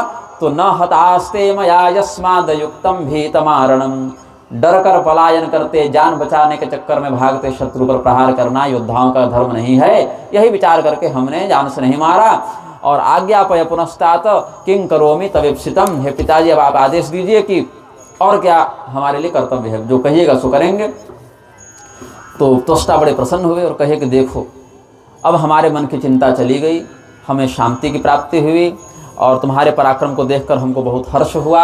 आज तुमने हमारे पुत्रवान होने को सार्थक कर दिया, मतलब बेटा हो तो तुम्हारे जैसा कि पिता की चिंता को एकदम पलक झपकते दूर कर दे। तो आज तुम्हारे कारण हमको पुत्रवान होने का गौरव अनुभव हो रहा है। अब एक तुमको सलाह देंगे, बैठो। क्या सलाह है? जीवन में कुछ भी कर लेना, इंद्र पर विश्वास मत करना, क्योंकि अभी मरा नहीं है तुम्हारा शत्रु, वो पलटवार करेगा, वो वहाँ कुछ न कुछ वो दिमाग में षड्यंत्र कर रहा होगा। तो तुम तो अभी कल जन्मे हो, मतलब कल तो नहीं, मतलब ऐसे तो मनुष्य को अनुसार 100 साल हो गया, लेकिन अभी अभी की इस पीढ़ी में नए नए आए हो, और देवराज को तो हम बहुत पहले से जान रहे हैं। कुछ भी करो जीवन पर, किसी पर भरोसा कर लो, इंद्र पर भरोसा मत करना। हाँ, अभी क्या करना है तुमको तपस्या करनी है, विधिवत तपस्या करके, आराधना करके अपने बल को बढ़ाना है और अधिक शक्तिशाली बनना है, और अंततः इंद्र का तुमको वध करना है। और इंद्र का वध करने के लिए तुमको क्या करना पड़ेगा? ब्रह्मा जी से वरदान प्राप्त करके इंद्र को मैं मार सकूं, ऐसा वरदान प्राप्त करना पड़ेगा। क्योंकि भले इंद्र भाग गया है, लेकिन मेरे पुत्र का हत्यारा जीवित तो है ना। तो अभी के लिए तो हमको शांति हो गई है, लेकिन भविष्य में फिर इंद्र कोई पाप करके तुम्हारे साथ कपट न कर बैठे, इसके लिए उसको मरना पड़ेगा। तो बोले ठीक है पिताजी, अगर हमको ये थोड़ा संकेत पहले होता तो हम वहीं मार दिए होते, भागने का मौका ही नहीं देते। लेकिन ठीक है, हम तपस्या करेंगे और इंद्र को मारने लायक वरदान प्राप्त करेंगे। तो गंधमादन पर्वत पर जाकर वहाँ देखा बगल से गंगा जी बह रही हैं। गंगा जी में स्नान किया और कुशा बिछा लिया और वहीं दृढ़तापूर्वक बैठ गया और योग मार्ग पर प्राणों को स्थित करके अन्न जल का परित्याग करके त्यक्त्वान्नम वारिपानम च योगाभ्यास परायण ध्यायन विश्वसृजम चित्ते सोपविष्ट स्थिरासने। स्थिर आसन पर बैठकर वृत्रासुर ब्रह्मा जी का ध्यान करने लगा। अब इंद्र को फिर चिंता हो गई कि एक तो इसका भाई था, वो तो लड़ता भी नहीं था, केवल जपता था, उससे हमको इतनी चिंता हो गई। ये तो पराक्रमी है, बिना तपस्या के हमको हरा चुका है, अब तपस्या करने बैठकर क्या करेगा। तो इंद्र ने फिर कहा कि कुछ करना पड़ेगा। तो और जो बचे खुचे उनके पास गंधर्व, यक्ष, नाग, सर्प, किन्नर, विद्याधर, अप्सरा, देवदूत सब थे। वो कहा कि जाकर उसकी तपस्या भंग करो। अब इधर देवराज का आदेश था तो गंधर्व उधर भी नहीं मना कर सकते हैं। जाकर विघ्न डालने का प्रयास किया, लेकिन सफल नहीं हुए। तो इसने 100 वर्षों तक तपस्या भी की है। 100 वर्षों के बाद ब्रह्मा जी आए, बोले कि हे त्वष्टा के पुत्र, त्वष्ट पुत्र, तुम सुखी रहो, पुत्र तुम्हारा कल्याण हो। अब तुम्हें अधिक तपस्या की कोई आवश्यकता नहीं है, हम प्रसन्न हो गए। तुम्हारा शरीर बहुत दुबला पतला हो गया है। तपसा त्यज्य तुष्टोस्मि त्वाम दृष्ट्वा चातिकर्षितम्। तुम्हारा शरीर बहुत दुबला पतला हो गया है, इस कठोर तो अन्न जल छोड़ दिया था, लेकिन तुम्हारी जो जितेंद्रियता है, तुम्हारा जो संयम है, तुम्हारी जो एकाग्रता है बहुत उत्तम है। तो तुम जो चाहो हमसे मांग लो। तो वृत्रासुर के नेत्र खुले, ध्यान उसका पूरा हुआ, खड़ा हुआ, देखा कि ब्रह्मा जी हैं, तो खड़ा हो गया, रोने लग गया। खुशी के मारे, प्रसन्नता के मारे रोने लगा, कुछ बोल नहीं सका। वृत्रस्तदाति विशदाम पुरतो निशम्य वाचम सुधा समरसाम जगदेक करतुः संत्यज्य योग कलनाम सहसोदतिष्ठत् संजात हर्ष नयनाश्रुकला कलापः। तो पहले तो खूब जी भर के रोया है, प्रसन्नता से गदगद हो गया भक्ति के कारण। फिर ब्रह्मा जी का चरण पकड़ के वहीं सो गया, दंडवत प्रणाम करके माथा टेक दिया चरणों पर। पादौ प्रणम्य शिरसा प्रणयाद विधातुर्बद्धांजलिः पुरत एव समाससाद प्रोवाच तं सुवरदं तपसा प्रसन्नं प्रेम्णाति गदगद गिरा विनयेन नम्र। फिर हाथ जोड़कर माथा झुकाकर बहुत भक्ति से उसने कहा कि हे ब्रह्मदेव, मुझे सभी देवताओं के पितामह आपका दर्शन मिल गया, अब हमको क्या चाहिए। आप जैसे अंतर्यामी देवता के सामने अगर हम मुंह से बोलकर अपनी भावना व्यक्त करें तो आपका अपमान करना हुआ, फिर भी आपका आदेश है तो हम अपनी बात बताते हैं।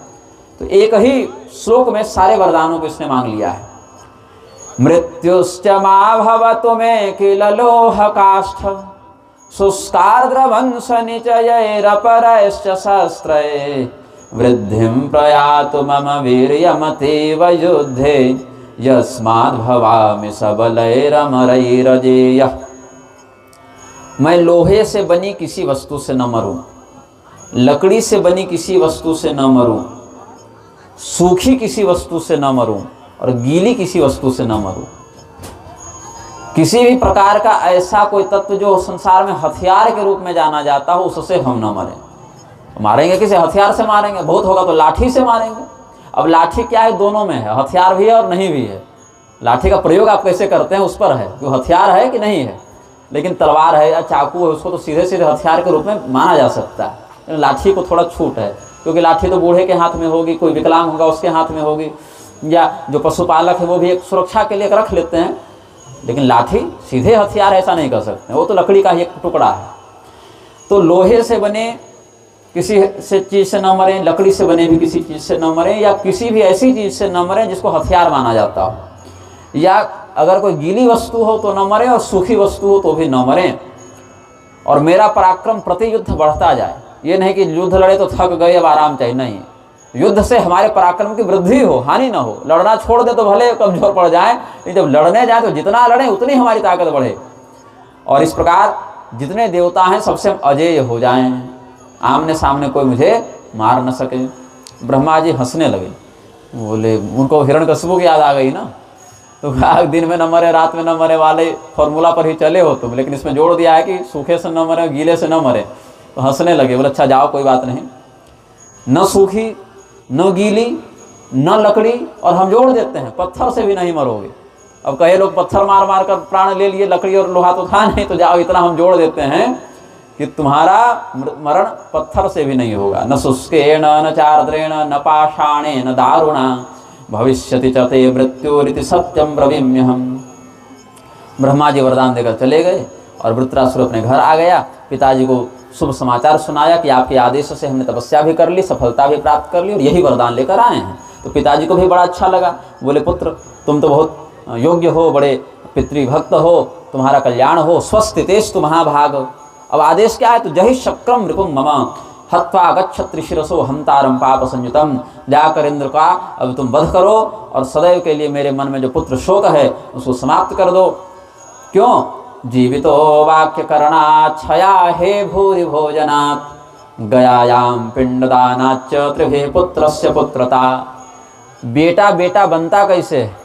अगर जीवन में 3 काम किए हो तो पुत्र हो, और नहीं तो मूत्र हो। क्या कहें? तो पुत्र कैसे हो? जब तक पिताजी जीवित हैं तब तक उनकी आज्ञा का पालन किया जाए। ये पुत्र का प्रथम पुत्रत्व हुआ। फिर पिताजी जब, या माता जो भी हैं, माता भी इसी में सम्मिलित हैं, पिताजी अकेले थोड़े पुत्र के पिता हैं, माँ के साथ ही हैं, मतलब दोनों को जोड़ कर देखना है। और जब वो गुजर जाएं माता पिता, तो उनकी मृत्यु तिथि पर विप्र भोजन ब्राह्मण भोजन इत्यादि कराए और उचित अवसर पाते ही गया में जाकर पिंडदान करे। ठीक है, तो मतलब वाक्य इतना ही कहता है, ये नहीं कि केवल गया में ही पिंडदान करे। ये तो एक अर्थवाद के रूप में है कि गया जैसे श्रेष्ठ तीर्थों में जहाँ जहाँ श्राद्ध की जैसी महिमा है। अब कहें कि गया कर लिया, घर में फिर न करेंगे, ब्रह्मकपाली नहीं करेंगे, प्रयाग नहीं करेंगे, तो ऐसा नहीं। जिन जिन तीर्थों में संभव हो, सामग्री हो, सामर्थ्य हो, उपलब्धता, वहाँ वहाँ पितरों के उद्धार के लिए श्राद्ध तर्पण करते रहना चाहिए। ये पूरी बात हो गई। तो विद्वानों को पूरी बात बताने की जरूरत नहीं पड़ती, संकेत कर दिया कि ये कर लेना। जैसे अब कोई व्यक्ति कहेगा कि जरा चावल दाल बना दो, तो चावल दाल बनाने में वह अलग से नहीं कह रहा कि देखो पहले चावल को धोना और साफ करना, कीड़े मकोड़े चुन लेना तब बनाना। उतना बुद्धिमान व्यक्ति स्वयं समझ जाएगा कि चावल बनाना है तो कीड़ा मकोड़ा पत्थर नहीं डाल देना है, थोड़ा उसको शुद्ध करके बनाना है। तो हर बात पूरी नहीं बताई जाती।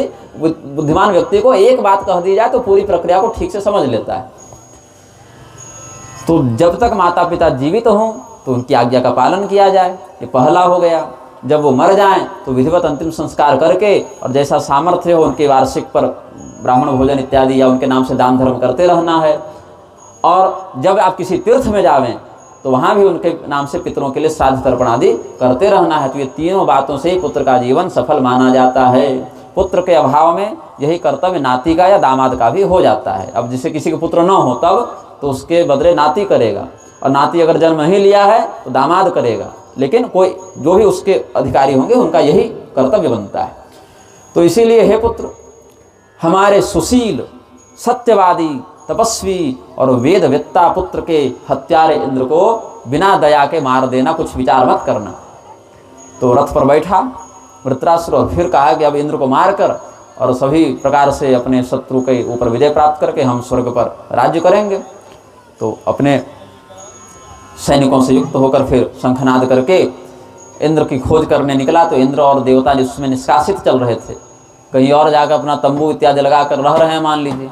तो जब देवराज इंद्र ने देखा कि फिर पहुंच गया, अब यहाँ से भी हमको भगाएगा क्या, तो गिद्ध व्यूह, जिस प्रकार से गिद्ध दिखता है, आकाश में पंख फैला दे गिद्ध तो कैसा दिखेगा, वैसी ही आकृति में अपनी सेना को उन्होंने जमा किया और देवराज इंद्र सामना करने के लिए तैयार हो गए। कब आ गया है तो भागेंगे कहाँ तक, लड़ना तो कभी न कभी पड़ेगा। तो अलग अलग अस्त्र शस्त्रों का प्रयोग करके सभी देवता और दैत्य एक दूसरे से लड़ रहे थे। अब देवराज इंद्र को क्या किया, वृत्रासुर ने कैसे मारने का प्रयास किया। सबसे पहले देवराज इंद्र को पकड़ा और उनके कवच को खोला। बहुत बड़ा था वृत्रासुर और इंद्र उसके सामने छोटे हो गए और उसका शरीर बहुत बड़ा था। तो उसने जैसे कोई व्यक्ति चूहा को पकड़ ले या बिल्ली के बच्चे को पकड़ ले, मान लीजिए, उतना ही वैसे पकड़ लिया। अब चूहा कितना लड़ेगा आपसे?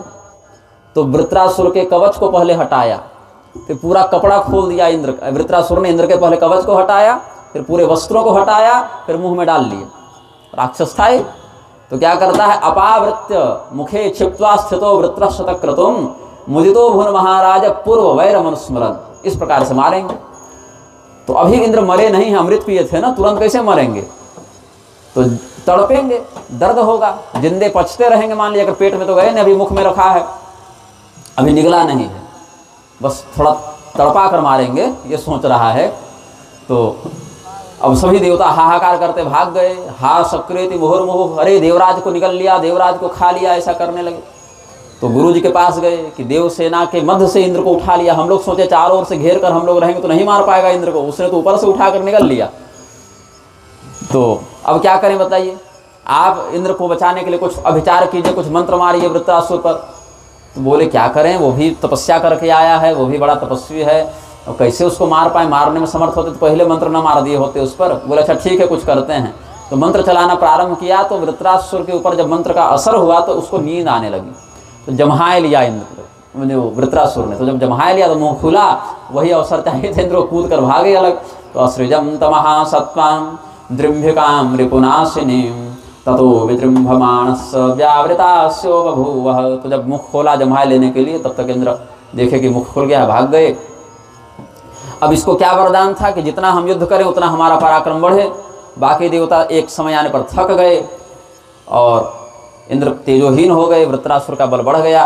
तो फिर सब युद्ध से भाग गए। अब इसके बाद मारने में तो समर्थ नहीं हुआ उस समय, क्योंकि भाग गए समय रहते जान बचाकर, तो पकड़ने में समर्थ नहीं हुआ। फिर सोचा अच्छा कोई बात नहीं, आज न कल तो मिलेगा ही इंद्र, जब तक भागेगा कहीं भी जाएगा, ब्रह्मांड के अंदर ही तो रहेगा, ब्रह्मांड से बाहर कहाँ जाएगा? तो अभी स्वर्ग में हम सुख का उपभोग करते हैं। तो त्वष्टा को आकर कह दिया, देखिए पिताजी हम तो निगल ही लिए थे, लेकिन वो जम्हाई आ गई बीच में तो भाग गया, लेकिन चिंता मत कीजिए, वो अब सिंह के सामने चूहा कब तक सुरक्षित रहेगा? वो तो हमारी इच्छा पर कभी भी पकड़ के मार देंगे, उसका इतना सामर्थ्य नहीं कि हमसे वो भिड़ जाए, आप निश्चिंत रहिए। बोले ठीक है पुत्र, कोई बात नहीं, तुम विजयी हो तो तुम्हारे जीवित रहते ही हम इंद्र को मरा हुआ ही मान लेते हैं कि वो मर ही गया अब। और बोले अच्छी बात तो यह है कि इंद्र जीवन भर ये कष्ट पाते रहेंगे कि हम राजा थे और आज हम भिक्षुक के समान हो गए। तो ये असली मौत है उनकी, असली मृत्यु तो यही है, उनके अरबपति को भिखारी बना दो, तो उसके लिए तो मृत्यु से बढ़कर है वह। अब सभी देवता इस प्रकार से जब हताश निराश पराजित हो गए तो पहुंचे कैलाश पर्वत। ऐसे मानसरोवर ये सब कैलाश का ही क्षेत्र है, वहीं लड़ाई हुई थी। तो शिव जी के पास पहुंचे, बोले प्रभु अब हम पूर्णतः पराजित हो गए हैं, अति पराजितान, केवल हारे नहीं हैं, बिल्कुल हार चुके हैं, अब कोई उपाय नहीं बचा। दो बार लड़े हैं, दोनों बार बहुत बुरी तरीके से हारे हैं। देव देव महादेव कृपा सिंधु महेश्वर रक्षास्मान भयभीतास्तु वृत्रेणाति पराजितान। हे महादेव हमारी रक्षा कीजिए, देवलोक पर अधिकार प्राप्त करके उस वृत्रासुर ने हम सबको मार डाला है, मान लो मार ही दिया है, बस पता नहीं हम लोग जीवित कैसे हैं, किसी भाग्य से, नहीं तो हम तो मर ही चुके हैं। आप हमारी रक्षा कीजिए, आप जाकर वृत्रासुर का वध कीजिए। शिव जी बोले ये सब हमारा काम नहीं है, तुम गलत काउंटर पर आए हो। बैंक जाते हैं तो क्या करते हैं, काउंटर नंबर 4 पर जाइए। तो शिव जी बोले कि ये हमारा विभाग नहीं है, ये विष्णु भगवान का विभाग है, पालन करने वाले वो हैं, उनसे जाकर कहो, राक्षसों को मारने के लिए अवतार नहीं लेते रहते हैं वो। हाँ वो न कर पाए या मना कर दें तब बाद में हमारे पास आना, पहले तो पालन विभाग में जाओगे ना, पालक विभाग उनका है, हम तो संहार वाले देवता हैं। कोई बात नहीं, हम चलेंगे तुम्हारे साथ, ब्रह्मा जी के पास पहले चलेंगे, उनको भी सम्मिलित कर लेंगे इसमें, क्योंकि वरदान तो वही दिए हैं वृत्रासुर को, तो उनका वरदान है तो उनको भी साथ में साधना पड़ेगा ना, कि उनका वरदान कैसे टूटेगा। तो हमारे पास आ गए हो और ब्रह्मा जी का वरदान उसके साथ है, तो हम लोग दोनों मिलकर वैकुंठ चलते हैं, वहीं विष्णु भगवान से मिलकर चिंतन करेंगे कि क्या किया जाए इसमें। तो क्यों, विष्णु भगवान शक्तिशाली भी हैं, सबसे बुद्धिमान हैं और बहुत दयालु भी हैं, और सबसे बढ़कर माया जानते हैं, मायापति हैं। तो छल भी करने की आवश्यकता पड़ेगी तो बहुत बढ़िया योजना बनाएंगे, सामने वाले को ऐसा मूर्ख बनाएंगे कि जैसे मधुकैटभ को नहीं बनाया, स्वयं से अपनी मृत्यु का वरदान दे बैठे। तो भगवान इतनी बढ़िया, भस्मासुर के समय उसको मूर्ख बनाया था, तो थोड़ा सा अगर आप मूर्ख बनना चाहें तो भगवान फिर इतना बना देंगे कि इतिहास में नाम दर्ज हो जाएगा कि हाँ हुआ था कोई भस्मासुर। क्या किया जीवन में उसने, 7 दिन तपस्या की, 7 दिन पीछा किया, 14 दिन की जिंदगी है उसकी, लेकिन ग्रंथ में नाम अमर हो गया, क्योंकि मूर्ख था। तो ऐसा नहीं कि ग्रंथ में केवल विद्वानों का नाम होता है, मूर्खों का भी होता है। इतने बड़े मूर्ख हो जाओ कि देवता परेशान हो जाए कि इतनी जिंदा कैसे इतनी मूर्खता लेकर आई। तो वृत्रासुर के पास छल से हो, बल से हो, जैसे भी हो, जो भी नियम लगेगा भगवान लगाने में समर्थ हैं, वही दिमाग देंगे, बुद्धि देंगे। तो नारायण भगवान के पास गए। भगवान जानते हैं, फिर भी पूछे कि आप लोग बताइए कैसे आए। कि माँ गतास्म लोकेशा हर ब्रह्म समन्विता, शिव जी को लेकर आए हो, ब्रह्मा जी को लेकर आए हो, इतने बड़े बड़े देवताओं की पैरवी लगाए हो हमारे पास आने के लिए, कोई बहुत बड़ा कारण होगा। इंद्र बताओ क्या बात है। तो इंद्र क्या बोले, इंद्र चुप हो गए। अंतर्यामी पूछ रहे हैं कि शिव जी को क्यों लेकर आए हो, तो कुछ बोले ही नहीं, बस हाथ जोड़कर माथा झुकाकर रोने लगे इंद्र। तो भगवान बोले अच्छा कोई बात नहीं, आप लोग मौन धारण मत कीजिए।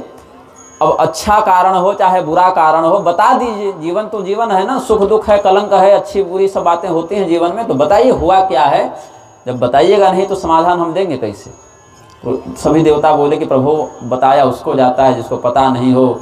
बार बार अपने मुंह से अपना कष्ट बताने में बड़ी लज्जा आती है कि वृत्रासुर ने मार कर भगा दिया। जहाँ जा रहे हैं यही बोलना पड़ रहा है, वृत्रासुर ने मार कर भगा दिया, मार कर भगा दिया। क्यों मार कर भगा दिया, क्या दुश्मनी थी। तो देवराज इंद्र ने साधु पर वज्र मार दिया, ये पाप कर दिया, हम कलंकी हो गए हैं, हम पापी हो गए हैं। कितनी बार अपने मुँह से बोलें। बोलना चाहिए, पाप को बार बार बोलना चाहिए और पुण्य को छिपाना चाहिए। अपनी प्रशंसा नहीं करनी चाहिए, निंदा अपनी करनी चाहिए। हनुमान जी से बड़े ज्ञानी हो नहीं। हनुमान जी अपना परिचय जब देते हैं क्या कहते हैं कि हे राम जी देखिए मैं संसार का सर्वश्रेष्ठ ज्ञानी नाम अग्रगण्यम, मैं हनुमान हूँ, ऐसा कहते हैं नहीं। कहते मैं कुटिल हृदय हूँ, अज्ञानी हूँ, मूर्ख हूँ, प्रभु आप कृपा करके मेरा उद्धार कीजिए। एक में मंद मोह बस कुटिल हृदय अज्ञान, पुनि प्रभु मोहि विसारे उदीन बंधु भगवान। तुलसीदास जी लिखते हैं जाके कृपा लवले सते मतिमंद तुलसीदास हूँ।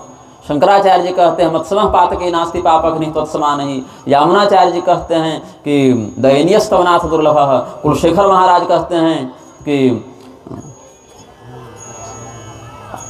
ये सहस्रसो जन्मया व्याधि विधाई, ऐसे करके है। सोहम विपाक अवसरे मुकुंद क्रंदा में संपत्ति गतिस्तवाग्रे। तो जो भी भक्त होगा वो अपने धर्म को छिपाएगा, अपने पुण्य को छिपाएगा और अपनी दुर्वृत्ति का बखान करेगा, चाहे वो पापी न भी हो, फिर भी अपने आप को सदैव दीनहीन के ही समान। कहते हैं कि तद्भृत्य भृत्य परिचारक भृत्य भृत्य भृत्यस्य भृत्य इति मां स्मर लोकनाथ। हे भगवान, जब हम मरें, मतलब एक स्थिति का चिंतन कीजिए कि भगवान के पास भक्त क्या कहता है कि जब हम मरें, चाहे कहीं मेरा परिचय देने की आवश्यकता हो कि किसको लेकर आना है या किस पर कृपा कर रहे हैं, तो बताइएगा कि अपने भक्त पर कृपा कर रहे हैं, क्योंकि हम आपके सेवक नहीं हैं, हम आपके भक्त नहीं हैं। हम उतने बड़े हो भी नहीं सकते हैं कि आपकी भक्ति हमको मिल जावे, आपके भक्त बन पाए इसके लायक हम नहीं हैं। तो फिर क्यों हमारी पूजा करते हो भाई, हमसे क्यों तुम प्रेम करते हो। तो कहा कि कौन लगते हो तुम हमारे, भक्त तो हो नहीं तो क्या लगते हो तुम हमारे। तो कहते हैं त्वद्भृत्य भृत्य परिचारक भृत्य भृत्य भृत्यस्य भृत्य इति मां स्मर लोकनाथ। त्वद्भृत्य भृत्य परिचारक भृत्य भृत्य भृत्यस्य भृत्य इति मां स्मर लोकनाथ। आपके जो सेवक हैं, उनके जो सेवक हैं, उनकी जो सेवा करते हैं, उन सेवकों के जो सेवक हैं, उनके जो सेवक हैं, उनके जो सेवक हैं, उनका मैं सेवक हूँ, ऐसा स्मरण कर लीजिएगा। 7 स्तर दिखाए। आपके भक्त नहीं, आपके सेवक नहीं, हमारी किस्मत वहाँ कहाँ कि आपकी सेवा कर पाए। आपके जो लोग सेवा करते हैं, उनकी जो सेवा करते हैं, उनकी जो सेवा, उनकी सेवा, उनकी सेवा, उनकी सेवा जो करते हैं, उनके हम सेवक हैं, ऐसा संबंध दिखाया है भक्तों ने। तो श्रेष्ठ पुरुष क्या करते हैं, अपने गुणों का वर्णन स्वयं नहीं करते, उसके लिए तो समाज बैठा है और समाज के सामने अपने अवगुणों को विशेष प्रकाशित करते हैं, चाहे अवगुण हो या न भी हो। तो ये क्या कहते हैं यहाँ पर देवता कि प्रभु हम पापी हैं, कलंकी हैं, हमारे राजा ने यह पाप किया और जब भी हम, लेकिन हैं तो आपके ही। अब हो गया पाप तो क्या करें, बेटा हो गया शराबी तो गोली मार दें। उसको सुधारने का प्रयास करना चाहिए, उसके शोधन का प्रयास करना चाहिए, उसको अच्छे मार्ग पर लाने का प्रयास करना चाहिए। तो इसलिए प्रभु हमारा उद्धार कीजिए, आपने ही सदैव उद्धार किया है। राजा बलि को आपने ही वामनावतार में बांधा, हमें पुनः स्वर्ग पर प्रतिष्ठित किया। देवासुर संग्राम जब समुद्र मंथन के बाद हुआ, आपने ही हमें अमृत का वरदान दिया, हमें विजय प्रदान कराई। तो आज आपके अलावा हमारा कौन रक्षक है। तो बोले अच्छा कोई बात नहीं, बुद्धि से, बल से और धन से जिस भी प्रकार की आवश्यकता पड़ेगी हम आपकी सहायता करेंगे, क्योंकि भगवान तो ज्ञान स्वरूप हैं ही और विष्णु भगवान है तो पराक्रम की कोई बात ही नहीं कमी, और लक्ष्मीपति है तो पैसे की भी कोई दिक्कत नहीं है, न बुद्धि की दिक्कत है, न पैसे की दिक्कत है, न पराक्रम की दिक्कत है। भगवान बोले चाहे जैसे लगेगा आपका सहयोग, सब सहयोग हम करने के लिए तैयार हैं। पहली बात है कि उसके पास सबसे बड़ा बल क्या है? ब्रह्मा जी का वरदान। तो उसको मारने के लिए ऐसी वस्तु का प्रयोग करना पड़ेगा जो न सूखी हो, न गीली हो, न लोहे से बनी हो, न लकड़ी से बनी हो, न पत्थर से बनी हो, न किसी हथियार के रूप में उसकी गणना होती हो। ठीक है। और दूसरी बात यह है कि अभी आप सभी देवता ताज़ा ताज़ा 2-2 बार बैक टू बैक हारे हैं। अभी हारे थे और तुरंत फिर हारे हैं कुछ अंतराल में, इसीलिए आपके पास इतना सामर्थ्य नहीं है कि दोबारा चुनौती देकर उसको युद्ध के लिए ललकार सकें। तो आपको अपने पराक्रमी होने की प्रतीक्षा करनी चाहिए। तो अभी क्या करना है? अभी लड़ाई नहीं करनी है। कब लड़ना है और कहाँ लड़ना है, सारा खेल इसी का है। सेना की संख्या से बहुत अधिक मतलब नहीं होता है। औरंगजेब की तुलना में या अकबर की तुलना में शिवाजी या महाराणा प्रताप की सेना कितनी बड़ी थी? सारा खेल इसी बात का है कि हम कब लड़ रहे हैं और कहाँ लड़ रहे हैं। समय और स्थान, ये युद्ध के परिणाम को बहुत अधिक प्रभावित करता है। यही कारण है कि जब गांगेय देव तैलप तेलंगाना के राजा और वाकपति मुंज उज्जैन के राजा मालवा के, दोनों में युद्ध हुआ तो 20 बार हराया मुंज ने। जब गोदावरी पार करके आते थे तैलप, तब जब इधर आते तो हर बार मुंज ने हराया। लेकिन एक बार मुंज जब उधर जाकर लड़ने गए तो मर ही गए, कैद हुए, फिर हाथी के द्वारा मार दिए गए। उसके बाद राजा भोज जो मुंज के भतीजे थे, उन्होंने फिर आक्रमण किया था विधिवत और गांगेय देव तैलप को पकड़ कर लाए थे। तब कहावत बन गई कि कहाँ राजा भोज कहाँ गंगू तेली। तो गंगू तेली तेली नहीं था, न कोई गंगू था, वो राजा भोज थे और राजा गांगेय देव तैलप थे। वो दोनों राजा की ही बात है। तो राजा भोज और गंगू तेली की वहाँ बात नहीं, तो कहावत में लोग कह दिए राजा भोज और गांगेय देव तैलप के मध्य जो गोदावरी के पार युद्ध हुआ था राजा मुंज की हत्या का बदला लेने के लिए, उस समय से वो कहावत चली। तो क्यों जीते? वो जगह और समय। तो इसीलिए भगवान कहते हैं कि देखो, युद्ध लड़ने के लिए तुमको उचित समय की प्रतीक्षा करनी पड़ेगी, उचित स्थान की प्रतीक्षा करनी पड़ेगी। तो पहले जाकर तुम समझौता कर लो, वृत्रासुर के पास आत्मसमर्पण कर लो। उसको ऐसा लगना चाहिए कि उसको तुमसे कोई खतरा नहीं है। भागते रहोगे तो सोचेगा कुछ न कुछ ये षड्यंत्र कर रहा है, भागते रहोगे तो सोचेगा कि कुछ न कुछ ये हमारे पराजय के लिए कूटनीति करेगा। लेकिन जब तुम खुद उसके पास जाओगे तो उसके मन में विश्वास का उदय होने लगेगा।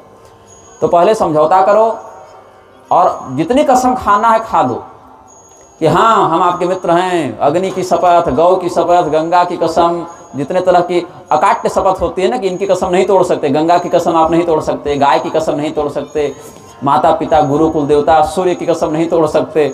जितनी कसम खा सकते हो खा लो। उसके बाद अब कैसे मरेगा वो? तो देखो ऐसा है कि वज्र जो तुम्हारा है उसका पुनर्निर्माण करना पड़ेगा, हड्डी का वज्र बनाना पड़ेगा। हड्डी हथियार नहीं है, किसी भी शास्त्र में हड्डी को हथियार नहीं कहा गया है। लाठी को तो फिर भी हथियार कहीं कहीं कह देंगे, लेकिन हड्डी को कोई हथियार नहीं कहता। इसलिए हड्डी का ही प्रयोग करना है उसको मारने में। और ऐसा है कि वृत्रासुर की आयु अभी पूरी हुई भी नहीं, अभी जला भी दोगे तो उस पर असर ज़्यादा होगा नहीं। इसीलिए जब उसकी आयु का समापन होने का समय आ जाए तो हम उसी समय अपने शक्ति का प्रयोग, उसकी प्रतिष्ठा, अपने विष्णु तत्व का सन्निधान कर देंगे उसी हड्डी वाले वज्र में। और सुन लो, ये भी बात है, आमने सामने की लड़ाई में तो तुम नहीं मार सकते उसको, तुमको कपट करके ही मारना पड़ेगा। तो ये सब बातें हम तुमको क्यों बता रहे हैं? अगर तुम जिंदा रहना चाहते हो तो यही उपाय है। अब तुम कहोगे सामने लड़के टक्कर के युद्ध में मारेंगे, तो भूल जाओ। जो हम उपाय बता रहे हैं सुनने में बुरा लगेगा, लेकिन जान बचाने के लिए उपाय यही है। तो नावध्य बलवान नान्यथा बलवान वध्य सूरधर्मेण जायते वामनं रूपमाधाय मयायं वंचितो बलि कृत्वा च मोहिनी वेशं दैत्याः सर्वे वंचिताः भवन्तः सहिताः सर्वे देवीं भगवतीं शिवां। हमने भी बलि को जब बांधा तो ब्राह्मण का रूप धारण करके 3 पग भूमि के बहाने पूरा त्रिलोक ले लिए थे। फिर हम मोहिनी रूप धारण करके साड़ी पहन के अमृत बांट दिए, वो भी एक कपट ही तो था। तो जब दुष्ट को पराजित करने के लिए हमको थोड़ा बहुत छल का या बहानेबाजी का आश्रय लेना पड़ेगा, तो समय को ध्यान में रखते उतना कर लेना चाहिए, पहले जान बचे तुम्हारी। और इसमें तुम सफल हो सको, इसके लिए तुमको भगवती की आराधना करनी चाहिए। तुम हो गए हो शक्तिहीन और वो हो गया शक्तिशाली, तो जब तक तुम स्वयं शक्ति की आराधना नहीं करोगे तब तक तुम कैसे विजय प्राप्त करोगे? इसलिए भगवती की आराधना करो। और महामाया क्या करेंगी? जैसे मधुकैटभ के साथ हमारे युद्ध में भगवती ने राक्षसों को मोहित किया, और फिर हमने बुद्धि युक्त निर्णय करके कहा कि हमको कोई वरदान दो, तो वरदान में क्या मांग लिया हमने कि तुम्हारे मृत्यु का निमित्त हम बने, तुम हमारे हाथों मारे जाओ, ऐसा हमने वरदान ही मांग लिया। तो थोड़ी माया, थोड़ी कूटनीति का प्रयोग करके अजय शत्रु पर भी विजय प्राप्त की जा सकती है। तो सात्विक भाव से पहले भगवती को प्रसन्न करो और उसके बाद फिर वृत्रासुर के ऊपर विजय का प्रयास करो। तो सब पहले भगवती की तपस्या करते हैं। देवी प्रसीद परिपाहि सुतान प्रतप्तान वृत्रासुरेण समरे परिपीडिताश्च दीनार्तिनाशन परे परमार्थ तत्वे प्राप्तास्त्वदङ्घ्रिकमलं शरणं सदैव। त्वं सर्वविश्वजनने परिपालयास्मान् पुत्रानि वाति पतितान् रिपुसंकटेऽस्मिन्। पुत्रान इवाति पतितान, अति पतितान, सामान्य पतित नहीं हैं, अति पतित हैं, सब कबूल रहे हैं। और अभी भी बुद्धि में कोई विशेष योजना नहीं है, अभी भी मित्रता करने जा रहे हैं, गाय गंगा सूर्य की कसम खाने जा रहे तो झूठी, ये भी पता है, लेकिन फिर भी निर्लज्जता पूर्वक कहें तो क्या, तो जाएंगे कहाँ, माँ के ही पास जाएंगे, चाहे सलज्ज हो चाहे निर्लज्ज हो। त्वं सर्वविश्वजनने परिपालयास्मान् पुत्रानि वाति पतितान् रिपुसंकटेऽस्मिन्। मातर्न तेस्त्यवेदितं भुवनत्रयेऽपि कस्मादुपेक्षसि सुरान् सुरप्रतप्तान्। त्रैलोक्यमेतदखिलं विहितं त्वयैव ब्रह्मा हरिः पशुपतिस्तव वासनोत्थाः। कुर्वन्ति कार्यमखिलं स्ववसानते ते भ्रूभंगचालनवसाद विहरन्ति कामं। जब भी कहते हैं संसार में भी देखा जाता है कि कोई माँ हो, उसका बेटा थोड़े गलत रास्ते पर चला जाए तो भी माँ उसकी रक्षा तो करती ही है, अपने से उसका माथा काटने नहीं निकल जाती है, बोलती है बेटा तुमने गलत किया, सुधर जाओ, तुम्हारा परिणाम अच्छा नहीं होगा, लेकिन कम से कम रक्षा तो कर ही लेती है। और आप जानते हैं कि हम देवता निरपराध हैं, गलती केवल इंद्र की है, लेकिन मार सब खा रहे हैं, क्योंकि राजा के कृत्य का परिणाम प्रजा पर भी पड़ता है। कभी सरकारें कहीं लड़ जाएं तो जनता तो ज़्यादा ना मरेगी, नेताजी तो मरे भी न, बल्कि कह दे तो नेता नहीं ही मरे, जनता ही मरेगी। तो इसलिए भगवती आपका भजन त्याग करके और स्वर्ग के सुख भोग विलास वासना में जो हम पड़े हुए हैं, उसी से हम इतने मूढ़ हो गए हैं कि हम संसार के सुखों के लिए आपको पुकार रहे हैं। पहले भी आपने महिषासुर इत्यादि का वध किया था, तो वृत्रासुर का भी आप वध क्यों नहीं कर देती? शुंभ निशुंभ को आपने मारा, तो वृत्रासुर को भी क्यों नहीं मार देती? और हम भी जानते हैं कि आपका सेवक नहीं है, आपका भक्त नहीं है, वो पाप बुद्धि हमें भी सताता रहता है।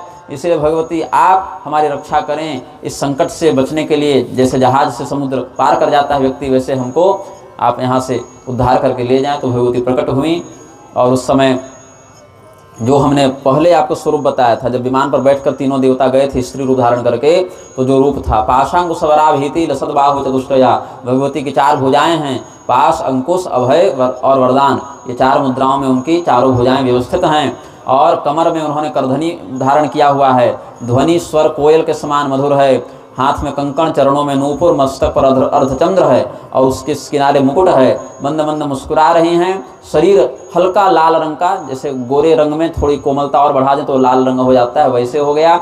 शरीर पर लाल रंग के वस्त्र हैं, शरीर पर लाल रंग का चंदन ही है और संपूर्ण श्रृंगार जो होना चाहिए अद्वितीय और परिपूर्ण श्रृंगार से भगवती युक्त हैं। तो सभी लोगों ने कहा, देवताओं ने, कि भगवती आप इतनी कृपा कर दें कि जब हम वृत्रासुर के पास दोस्ती का हाथ बढ़ाएं, मित्रता का प्रस्ताव लेकर जाएं, तो वो हमारी बात मान ले और हमारे अस्त्र शस्त्रों में बस शक्ति हो जाए कि उसका प्रहार वह सहन न कर पाए, उसका वध हो जाए। तो भगवती ने बस तथास्तु कहा, अंतर्धान हो गए।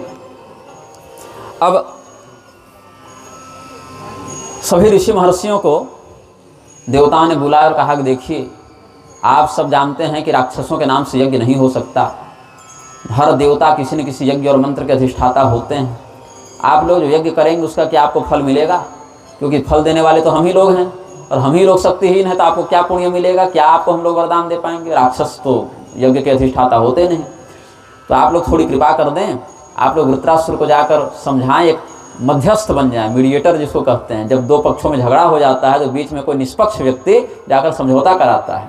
तो आप वृत्रासुर के पास हमारा प्रस्ताव लेकर जाएं और कहें कि हमारे बीच युद्ध विराम हो जाए। तो ऋषि लोग बोले कि अच्छा ठीक है। गए और बोले कि हे वृत्रासुर, तुम तो बड़े भयंकर दिखते हो, वृत्त वृत्त महाभाग सर्वलोक भयंकर। तुम्हारा शरीर जब हम लोग देखना प्रारंभ करते हैं तो लगता है पूरा ब्रह्मांड तुम अपने शरीर से जकड़ लोगे, बहुत बड़े हो तुम। और केवल शरीर से नहीं, अपितु तुम्हारी बुद्धि भी बड़ी है, महाभाग हो तुम, बुद्धिमान भी हो, पराक्रमी भी हो, यशस्वी भी हो। लेकिन एक समस्या क्या है ना, हम लोग ऋषि महर्षि किसी के पक्षधर नहीं हैं कि किसी के पक्ष से बात करें और पक्षपात करें, हम लोग निष्पक्ष हैं। और तुम्हारा जो इंद्र के साथ झगड़ा चल रहा है उसमें सबसे अधिक नुकसान हमारा हो रहा है, क्षति हमारी हो रही है। क्यों? आपको भी बुरा लगता है कि हमारे भाई का हत्यारा कहीं भी है तो जीवित ही, और पिता ने 2-2 बार आदेश दिया लेकिन बार बार इंद्र भाग जाता है, बच जाता है, तो कहीं न कहीं कभी न कभी आपको ये खटकता होगा। और इंद्र भी चैन से सो नहीं पा रहे हैं कि वृत्रासुर जैसे शत्रु के स्वर्ग पर कब्जा करने के बाद हम कैसे सोएं। और आप लोग इतने वर्षों से युद्ध लड़ भी रहे हैं तो कोई ठोस परिणाम, आप जीत जाते हैं लेकिन कोई परिपूर्ण परिणाम तो नहीं मिल रहा ना कि हाँ एक पक्ष मर गया एक बच गया, ये तो चरम परिणाम हो गया। तो देवताओं को भी कष्ट है और देवताओं के जीवित रहते राक्षसों को भी कष्ट है, और आपके झगड़े में हम मनुष्यों को, ऋषियों को भी कष्ट हो रहा है। और देखिए युद्ध में क्या होता है, विजय अगर हो भी जाए तो शरीर में जो हथियारों की चोट पड़ेगी उससे घाव बनेंगे, दर्द तो होगा ही, और जो मरेगा उसको कष्ट होगा ही। तो संसार में 4 ही वस्तु से सुख है। समय पर व्यक्ति स्नान कर ले, पहला सुख है ऋतु के अनुकूल।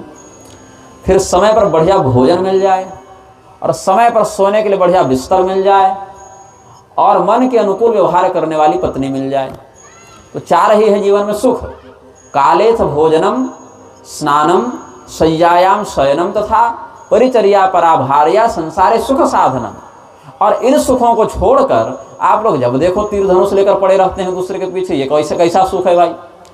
तो आप लोग दोनों ऐश्वर्यवान हैं, सब वैभव वाले हैं, भैया बढ़िया खाइए पीजिए नहाइए, अपनी अपनी पत्नी के साथ जीवन बिताइए, सुख से रहिए, झगड़ा झंझट में क्या रखा हुआ है। कौन ऐसा बुद्धिमान होगा? अब जो लोग कहते हैं युद्ध में मरने से स्वर्ग की प्राप्ति होती है, उनको भी हम मूर्ख ही मानते हैं। वो यहाँ शरीर को मार लो और कोवे सियार नोच नोच कर खा रहे हैं, और स्वर्ग में बाद में सुख मिलेगा।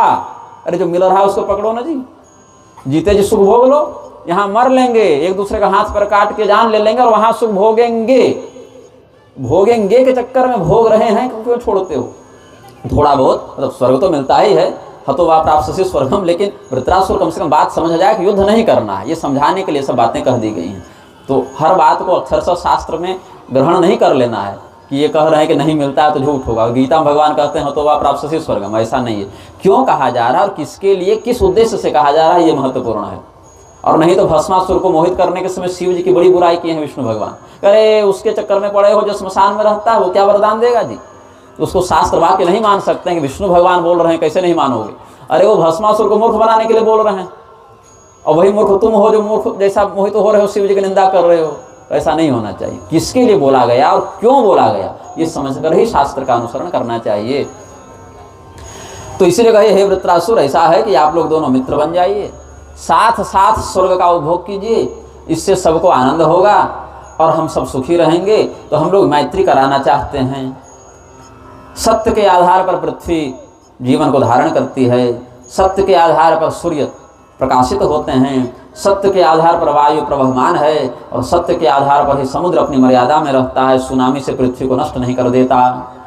इसीलिए आप लोग आपस में ऐसी मित्रता कर लें कि किसी को किसी से वैर न हो, और साथ साथ जीवन बिताएं। जैसे 2 मित्र एक साथ एक के घर में रहते हों, खाते पीते हों, दोस्ती। जैसे मेरे पास गाड़ी हो तो हमारे मित्र भी उस गाड़ी का उपभोग कर ले, मित्र के पास घर हो तो हम भी उस घर में रह लें। मतलब मित्रों में क्या होता है, सब संपदा अपनी साझेदारी में है। तो वैसे ही आप लोग स्वर्ग का साझा सुख प्राप्त करें, ये हम लोग चाहते हैं। तो वृत्रासुर अपनी गद्दी पर बैठा था, इंद्र के पद पर तो वही बैठा था। उसने कहा कि हे ऋषि महर्षियों, आप लोग अपनी तपस्या छोड़कर और हमारे पास इतनी दूर ये बात कहने आए हैं, तो जरूर कोई बहुत बड़ा कारण है। आप लोग बिना मतलब के सब काम छोड़कर हमारे पास ये प्रस्ताव लेकर नहीं आते, इसीलिए हम आपकी बात को ध्यान से सुने। और हमारे मन में भी एक विचार है, उसको आप लोग भी सुनिएगा, ऐसे हम आशा करते हैं। देखिए आप लोग हमारे सम्माननीय हैं, अवश्यम भगवंतो में माननीय तपस्वी। हे भगवान, हे साधुओं, आप लोग हमारे आराध्य हैं, हम आपका सम्मान करते हैं, आप सब तपस्वी हैं। भवंतो मुनयः क्वापि न मिथ्यावादिनो भृशम। हम जानते हैं आप साधु महात्मा झूठ नहीं बोलते, अगर आप कुछ कह रहे हैं तो सत्य ही कह रहे हैं। ये भी जानते हैं कि आप लोग शांत चित्त वाले हैं, आपके मन में कोई कपट नहीं है, आप जो कह रहे हैं उसमें कोई छल नहीं है। सदाचारा सुशांताश्च न विदुष छल कारणम, लेकिन आप जिसकी पैरवी करने के लिए आए उस पर हम भरोसा नहीं कर सकते। हमारे पिताजी ने हमको पहली चेतावनी यही दी थी युद्ध के बाद कि बेटा जीवन में कुछ करना, इंद्र पर भरोसा मत करना। तो हम आप पर भरोसा कर लेंगे, आप साधु हैं, आप झूठ नहीं बोलिएगा, लेकिन इंद्र पर हम नहीं कर सकते, वो बड़ा निर्लज्ज है। कृतवैरे, उससे पहले से हमारी दुश्मनी चल रही है। शठे, बहुत धूर्त है। स्तब्धे, अपने जिद को पूरा करने के लिए किसी भी हद तक जा सकता है। कामुके, भोग वासना के लिए किसी भी प्रकार के कुकर्म में लग सकता है। निर्लज्जे, उसमें लज्जा नहीं है। ऐसे व्यक्ति को कौन दोस्त बनाना चाहेगा? आप साधु हैं, आपकी बात का सम्मान है, आप ऋषि महर्षि हैं, लेकिन आप जिससे मित्रता करने कह रहे हैं वो विश्वास के योग्य नहीं है। आप लोग उसके कपट को नहीं जानते। हो सकता है उसने भी आपको मूर्ख बनाकर हमारे पास भेजा हो, आपके माध्यम से अपना काम बनाना चाहता हो, इसलिए आप भी अपने प्रस्ताव पर विचार कर लीजिए। तो ऋषि महर्षि बोले कि सुनो, हर प्राणी अपने सही गलत का फल स्वयं भोगता है। इंद्र अगर कपट करेंगे तो उसका फल भोगने तुम और हम नहीं जाएंगे, उनको स्वयं भोगना पड़ेगा। जिसकी बुद्धि भ्रष्ट हो गई हो वह अगर तुम्हारे साथ विश्वासघात कर भी दे तो तुम्हारा नहीं, अपना ही नुकसान करेगा। इसीलिए जो व्यक्ति ब्राह्मण को मारता है उसका भी शास्त्र में कोई न कोई प्रायश्चित है। जो व्यक्ति गाय का मारता है, गोहत्या करता है, उसका भी कभी न कभी कोई न कोई प्रायश्चित है। जो भ्रूण हत्या करता है उसका भी कोई न कोई प्रायश्चित है, लेकिन जो विश्वासघात करता है उसका प्रायश्चित नहीं होता है। किसी को वचन देकर उसको अपने भरोसे में लेकर और फिर आप विश्वासघात करते हैं तो ये गाय मारने से अधिक, अपने गर्भ का बच्चा मारने से अधिक, ब्राह्मण मारने से अधिक बड़ा पाप है। इसीलिए आप तो बुद्धिमान हैं, अब हमने जो कह दिया तो आप उसका विचार करें। अगर इंद्र विश्वासघात करेंगे तो फिर जानिए कि जिस संकट से वो बचना चाहते हैं उससे कहीं बड़े संकट में स्वयं पड़ जाएंगे। तो दुखम च समवाप्नोति नूनम विश्वासघातकः निष्कृतिर्ब्रह्महं त्रीणाम सुरापानां च निष्कृतिः सेतुबन्धं नरो गत्वा गंगासागर संगमम ब्रह्महा मुच्यते पापाद मित्रद्रोही न मुच्यते। शास्त्र क्या कहते हैं? रामेश्वरम में जाकर, जहाँ सेतुबंध है वहाँ जाकर, या गंगा सागर में जाकर व्यक्ति प्रायश्चित करता है तो ब्रह्म हत्या से छूट जाता है, किंतु मित्र के साथ विश्वासघात करने वाला वहाँ भी नहीं छूटता है। ये मित्र के साथ द्रोह करना इतना बड़ा पाप बताया गया। तो अगर इंद्र ऐसा करेंगे तो स्वयं फिर जिस दंड को भोगेंगे वही समझेंगे। इसीलिए वो दंड ही मिलता है, उसका प्रायश्चित नहीं होता, वो कष्ट भोगना ही पड़ता है। तो वृत्रासुर ने कहा अच्छा ठीक है, आप लोग सब इतनी बात कह रहे हैं तो हम आपको निराश नहीं करेंगे, हम मित्रता का प्रस्ताव स्वीकार करते हैं, लेकिन जान लीजिए न इंद्र न उनका पक्षधर कोई दूसरा देवता ब्रह्मा जी के उस वरदान का अतिक्रमण करेगा जिसमें क्या कहा गया है, सूखी या गीली वस्तु से हम न मरें, पत्थर लकड़ी से न मरें और वज्र से भी न मरें, दिन में भी न मरें और रात में भी न मरें। ये बात जोड़ दी गई। दिन रात वाला तो ब्रह्मा जी के वरदान में नहीं था, लेकिन यहाँ जोड़ दिया गया दिन रात में न मरे। और इंद्र के पास तो वज्र है तो वज्र को भी अलग से जोड़ दिया गया। चाहे किसी भी वस्तु से बने वज्र हो, हड्डी से बनाइएगा तो क्या हो जाएगा, वज्र ही कहलाएगा ना। मारिएगा तो चोट नहीं लगेगी हड्डी से, हड्डी भी तो कठोर ही है, नुकीली होगी और पेट में चला देंगे तो पेट फाड़ दे हड्डी भी। तो इसलिए कहा कि सूखी गीली और पत्थर लकड़ी वाली जो बात है वरदान वो तो लागू है। तीन बात इसमें और जोड़िए कि न वज्रेण महाभाग न दिवानिशी न बच, न दिन में मरे न रात में मरे न वज्र से मरे। तो इस नियम पर हम मित्रता करेंगे, नहीं तो हम मित्रता नहीं करेंगे और आप सब इसके गवाह होंगे, साक्षी होंगे। ठीक है, तो आग जलाई गई, अग्नि देवता का आवाहन किया गया और अग्नि को साक्षी मानकर फिर दोनों मित्रता कर लिए। वृत्रासुर ने भी सोचा कि चलो मित्रता हो गई है और गारंटर हैं ऋषि महर्षि तो झूठ नहीं बोले होंगे, इस भरोसे में वो भी आ गया। अब कभी नंदनवन में जाकर घूमते, फिर कभी गंधमादन पर्वत पर जाकर घूमते और कभी समुद्र तट पर घूमने निकलते दोनों मित्र। अब इंद्र हमेशा सोचते कि कब मारें इसको, हमारी गद्दी पर बैठ जा रहा है, देखो जिस बिस्तर पर हम सोते थे वहां ये सोया हुआ है, ये शत्रु कब जाएगा हमारे घर से। तो इंद्र को हमेशा ताक लगी रहती थी कब मारें। तो कुछ वर्ष बीत गए, लेकिन इंद्र जो है सो कोई अवसर न खोज सके कि उसको कब मारा जाए। तो एक बार त्वष्टा ने, जो वृत्रासुर के पिता हैं, बुलाए और कहे कि सुनो, जिसके साथ शत्रुता हो चुकी हो, बहुत कहने पर भी उसका पूरा विश्वास नहीं करना चाहिए, सतर्क हमेशा रहना चाहिए। इंद्र तुम्हारा शत्रु है और न केवल शत्रु है बल्कि कुटिल बुद्धि वाला है, इसीलिए वह तुम्हें मारने का षड्यंत्र कर रहा है, ऐसी सूचना हमें है।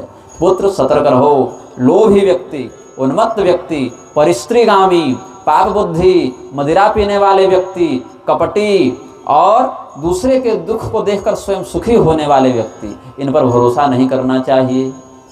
जो नशेबाज हो, चरित्रहीन हो और दूसरे को दुख ही देखकर जिसको हर्ष होता हो, ऐसे व्यक्ति पर भरोसा नहीं करते पुत्र। अरे इंद्र तो छोड़ो, तुम तो बड़े हो, तुमने तो आक्रमण किया, चलो तो समझ में आता है कि तुमसे वो युद्ध किया, लेकिन दिति के गर्भ में पल रहे बच्चे को मारने के लिए 7 बार वज्र उसने चलाया, तो 7 टुकड़े हुए, मतलब और 7 7 49 फिर हो गए।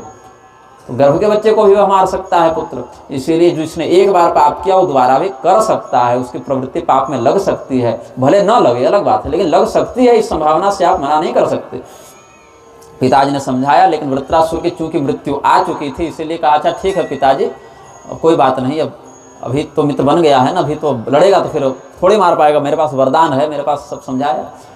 अब क्या हुआ, एक दिन देवराज इंद्र ने देखा कि वृत्रासुर समुद्र के किनारे टहल रहा है, अकेला है, उसके साथ कोई अंगरक्षक नहीं रहा, और अंगरक्षक रखेगा क्या है, राजा तो अकेले इतना समर्थ है, और कोई सेवक भी नहीं है, अकेला ही इसको मारा जा सकता। और अभी ठीक शाम का समय है, बस सूर्यास्त हो रहा है और तारे उगे नहीं है, मतलब इसको न दिन कह सकते हैं न रात कह सकते हैं, समय बहुत अच्छा है। अब चाहे दूसरा दिन, समय तो रोज बदल सकता है, शाम कल भी होगी, परसों भी होगी, लेकिन अकेला नहीं मिलेगा ना, आज अकेला है और शाम का समय है, आज ही इसको मार देना चाहिए, आज न मार सके तो अवसर चूक जाएंगे। तो भगवान को याद किए, एकाकी विजने छात्र संप्राप्त समयोचित। इसीलिए शास्त्र की एक और आज्ञा, मेरी माता जी बचपन में मुझे जब राजनीति पढ़ाती थी, ये सब बताई हैं, 5-6 वर्ष की अवस्था तक उन्होंने मुझे राजनीति पढ़ाई थी, जब हम 5-6 साल के थे। और ऐसे नहीं कि कोई क्लास में लेकर, हमारे घर में विद्या की बड़ी अच्छी व्यवस्था मेरे माता पिता ने की। पिताजी बाजार जा रहे सब्जी लाने के लिए तो हमको साथ में लेकर जाते थे, और चलते चलते उपनिषद पढ़ाते रहते थे, गीता पढ़ाते रहते थे, तो जाने जाने में आधा घंटा लगा, आधा घंटा आते जाते कितने श्लोक याद हो गए, कितने शास्त्र की बातें याद हो गई। और मंच पर हम 4 साल की उम्र से हैं, 4 साल के थे तब से प्रवचन कर रहे हैं, और दूध पिलाते पिलाते माता जी ने कितनी रामायण महाभारत की कथाएं बता दी। बेटा दूध पी रहा है तो क्या करेगा, क्या सोचेगा, तो तब तो माता जी का मुख तो बोल ही सकता है कथा। फिर माता जी कथा सुनाती गई। तो बाल कांड से लेकर उत्तर कांड तक की रामायण हमने तब पढ़ ली थी जब हमने दूध पीना छोड़ा भी नहीं था। और एक दिन घर में हुआ हंगामा, जब लवकुश को छोड़कर माता सीता घुस गई पृथ्वी के अंदर, तब उस दिन हमको बहुत बुरा लगा था, बहुत रोए थे, इतना रोए कि रात को 12-1 बजे पड़ोसी जाके कि क्या हो गया, तब बताया गया सीता जी धरती में चली गई, भाई कष्ट हो रहा है तो रोएंगे नहीं तो क्या करेंगे। तो उस समय माता जी ने हमको कहा था, राजनीति जब पढ़ा रही थी तब कहा था कि राजा को कभी भी अकेले नहीं रहना चाहिए, जब राजा अकेले रहता है तो उसके ऊपर बहुत से शत्रुओं की दृष्टि रहती है। दूसरा उन्होंने पढ़ाया था कि राजा को कभी अपना वास्तविक परिचय नहीं देना चाहिए, अगर वो अकेला हो तो ये नहीं कहना चाहिए हम राजा हैं। अब राजा का वेशभूषा स्वरूप देखकर यही गलती प्रताप भानु ने की थी, उसने बता दिया था, पहले नहीं बताया था, बाद में उसने स्वीकार कर लिया, पहले तो कहा मैं मंत्री हूँ। तो राजा को कभी अगर एकांत में हो और अज्ञात व्यक्ति परिचय पूछे तो उसको अपना वास्तविक परिचय नहीं देना चाहिए कि मैं वहाँ का राजा हूँ, उसको बोलना चाहिए कि मैं वहाँ का अधिकारी हूँ, राज कर्मचारी हूँ, या मंत्री हूँ, या सेनापति हूँ, या ऐसा कुछ महत्वपूर्ण पद, ताकि वो डरे भी कि बड़े अधिकारी हैं, लेकिन सीधे राजा हूँ नहीं बताना चाहिए। दूसरा, राजा को कभी अकेले नहीं रहना चाहिए, अगल बगल या कुछ ऐसी स्थिति में रहना चाहिए कि कुछ लोगों की नज़र उस पर रहे, अगल बगल कुछ लोग रखें, देखते रहें। ये सब कुछ बातें हमको स्मरण आ गई। तो वही यहाँ पर एकाकी विजने चात्र संप्राप्त समयोचित एवं विचार्य मनसा सस्मार हरिमव्ययम। देवराज इंद्र ने कहा इसको मारने का बहुत अच्छा अवसर है, संध्या का समय है, न दिन है न रात है, ये अकेला भी है। तो भगवान विष्णु को स्मरण किया कि आप हमारे वज्र में प्रतिष्ठित हो जाइए। अब क्या है कि सामने से मार नहीं सकते, पीछे से प्रहार करना होगा, लेकिन भगवान विष्णु तो प्रतिष्ठित हो गए। एक नियम और फंस गया ना कि सूखी और गीली वस्तु से हम न मरें। अब या तो सूखी होगी या तो गीली होगी, बीच की कौन सी वस्तु होती है। और वज्र तो सूखा ही माना जाएगा, और पानी में डाल दें तो गीला माना जाएगा कि चलो सूखे से नहीं मरेगा, गीले से मरेगा, तो पानी में भिगा कर मार दो, वो भी नहीं संभव है। अब कैसे मारें इसको। तब उन्होंने क्या देखा, समुद्र के किनारे वो अपना विचरण कर रहा था, विहार कर रहा था। तो क्या देखते हैं देवराज इंद्र की समुद्र की तरंगों से फेन उठ रहा है, और उस फेन में क्या हो रहा है, न सूखापन है न गीलापन है। अगर आप अपने हाथ को फेन में डाल दें, फेन को हाथ में लपेट लें, तो उसको क्या कहेगा, गीला है कि सूखा है। चूंकि वह जल से निर्मित हुआ है, इसीलिए वह गीला भी है, किंतु उसमें जल तत्व से अधिक विस्तार वायु तत्व का है, इसीलिए वह सूखा भी है। यानी ठीक ठीक निश्चित रूप से यह नहीं कहा जा सकता कि वह सूखे में आएगा कि गीले में आएगा। मतलब वहाँ एक अवकाश मिल गया, एक नियम। जैसे कानून में कुछ वकील खोजते हैं कि इसमें कौन सा पेंच लगावें, कानून कह क्या रहा है, तो इसमें यह पेंच लग गया कि इसको ठीक ठीक नहीं कहा जा सकता कि सूखी वस्तु है कि गीली है, और हथियार तो कुछ है नहीं। तो समुद्र फेन को उन्होंने उठाया और वज्र को लपेट के ऊपर फेन लपेट दिया। अब वज्र न सूखा है न गीला है और फेन से युक्त है, तो फेन से युक्त कोई हथियार होता नहीं है। कोई भी व्यक्ति युद्ध करने जाता है तो हथियार में फेन लगाकर नहीं जाता है, तो वह हथियार भी नहीं कहा जा सकता। फिर भगवती का स्मरण किया कि मैं शक्तिहीन हूँ और ये शक्तिशाली है, इसलिए इसकी शक्ति क्षीण हो जाए और मेरी शक्ति बढ़ जाए, क्योंकि युद्ध प्रारंभ होगा तो इसकी शक्ति बढ़ने लगेगी ना वरदान के कारण। इसीलिए भगवती ने जब वहाँ अपनी शक्ति प्रतिष्ठित की तो भगवान विष्णु प्रविष्ट हुए वज्र में और फेन से युक्त वज्र का प्रहार इंद्र ने किया, और वृत्रासुर के ऊपर जब वज्रपात हुआ तब उसका मरण हुआ, और फिर देवराज इंद्र के ऊपर पुष्प की वृष्टि हुई और उनको पुनः स्वर्ग का राजा बनाया गया।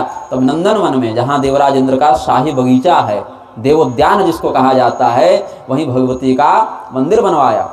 और पुखराज जो मणि होती है, पुखराज रत्न, उससे भगवती की प्रतिमा बनवाई थी। वहाँ स्वर्ग में जो नंदन वन में भगवती का मंदिर है, देवता जिसकी पूजा करते हैं, वो पुखराज की बनी प्रतिमा है और स्वर्ण का मंदिर है। और वहाँ से उनका नाम श्रीदेवी मंदिर उसको कहा गया।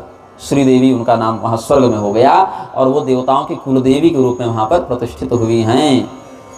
इसीलिए अपनी कुलदेवी का या कुल देवता का परित्याग नहीं करना चाहिए, उनकी कृपा से ही सब कुछ होता है। अब क्या है देखिए, आप लोग 6 बार ये प्रश्न किए हैं और मैं 1 बार उत्तर दे रहा हूँ। हर व्यक्ति के जीवन में सुख भी हैं, दुख भी हैं, संयोग भी हैं और चमत्कार भी हैं। तो न किसी भी विषय पर हठात श्रद्धा करनी चाहिए, न किसी भी विषय पर हठात अविश्वास करना चाहिए। इस ब्रह्मांड की संरचना बड़ी जटिल है, और ब्रह्मांड छोड़िए, हमारे शरीर की ही संरचना इतनी जटिल है। कितनी जटिल है! हमारे नेत्रों में भी चमड़ी है, हमारे हाथ में भी चमड़ी है। न हाथ से हमें दिख नहीं रहा और नेत्रों से हम किसी वस्तु को उठाकर इधर उधर नहीं कर पा रहे हैं। यहाँ जो खून बह रहा है वो अलग नहीं है, और यहाँ जो खून बह रहा है वो अलग नहीं है। तो अगर चमत्कार खोजना चाहोगे तो हमारा शरीर ही आपको रोज आश्चर्यचकित करता फिरेगा, है ना। तो अपने आराध्य पर विश्वास करते हुए उनकी आराधना करती रहनी चाहिए, इतना ही धर्म का मत है। और उसके माध्यम से फिर जिस प्रकार का अनुभव आपको जीवन में प्राप्त हो, क्योंकि अगर केवल अलौकिक घटनाओं की बात करोगे तो वृत्रासुर के जीवन में कम चमत्कार था, रावण ने कम सिद्धियां दिखाई थी। केवल सिद्धियों का प्रदर्शन या केवल हमारे पास बहुत शक्ति है ऐसा प्रदर्शन की अगर बात की जाए तो एक से एक राक्षसों ने जितना चमत्कार दिखाया, जितनी सिद्धियां दिखाई, उससे तो देवता कांपते भागते थे। इसीलिए बुद्धिमान व्यक्ति क्या करते हैं, अपने आचरण का विधिपूर्वक सही मार्ग में प्रयोग करते हैं, और उसके माध्यम से जब उसको कुछ अनुभव होता है, उस चमत्कार की कृपा का अनुभव करने के बाद उसी में जीवन भर नहीं घूम रहे होते हैं, क्योंकि जीवन सीमित है और विश्व के, ब्रह्मांड के शक्तियों के चमत्कार अनंत हैं। आप पूरा जीवन भी लगा देंगे तभी इससे पार नहीं जा सकते। इसीलिए उसको कृपा समझनी चाहिए, उस पर स्वीकार करना चाहिए, उसको प्रणाम करना चाहिए। लेकिन ध्यान जीवन का कहाँ लगाना चाहिए कि इसके पूर्ति के बाद हमें जहाँ जाना है वहाँ हम क्या खाता बही लेकर जाएंगे, वहाँ क्या हमारे लिए लिखा रहेगा। इसीलिए भगवती का विधिपूर्वक और अधिक से अधिक निस्वार्थ भाव से पूजन करते हुए अपने जीवन को सदाचार युक्त बनाते हुए आपको निष्ठापूर्वक धर्म का पालन करना चाहिए। उसके माध्यम से जब प्राण रक्षा हो जाए, जैसे इस कार्यक्रम से पहले क्या हुआ, हमको सूचना मिली कि किसी को 11,000 वाला करंट लगा था, जो भी था बड़ा तार गया वो लगा था, लेकिन वो व्यक्ति नहीं मरे, उनके जीवन की रक्षा होनी थी। तो चमत्कार तो यहाँ भी देखा जा सकता है अगर देखना ही कोई चाहे तो किसी पुण्य के माध्यम से ही कोई संरक्षण होता है, किसी पाप के माध्यम से ही कोई हानि होती है। तो जो पाप से हानि होती है वह भी पूर्वकृत प्रारब्ध से प्रेरित है, और जो पुण्य से आपको अभ्युदय और विकास और सुख की प्राप्ति हुई वह भी किसी प्रारब्ध से उत्प्रेरित है। तो इसी के मध्य कुछ ऐसा जो अस्वाभाविक हो जब घटित होता है, जो सामान्यतया नहीं घटित होता है लेकिन कभी अस्वाभाविकता से घटित हो जाए तो उसको चमत्कार की संज्ञा दी जाती है। और ऐसी स्थिति में व्यक्ति का क्या कर्तव्य है, इष्ट कृपा का अनुभव करते हुए उनको धन्यवाद दीजिए, प्रणाम कीजिए और विधिपूर्वक धर्म के पालन में आगे जीवन को प्रबंधित कीजिए। यही धर्मशास्त्र का मत हमारी दृष्टि में है। इसलिए बहुत फंसाने वाली और मोहित करने वाली और उलझाने वाली भाषा नहीं बोलते हैं।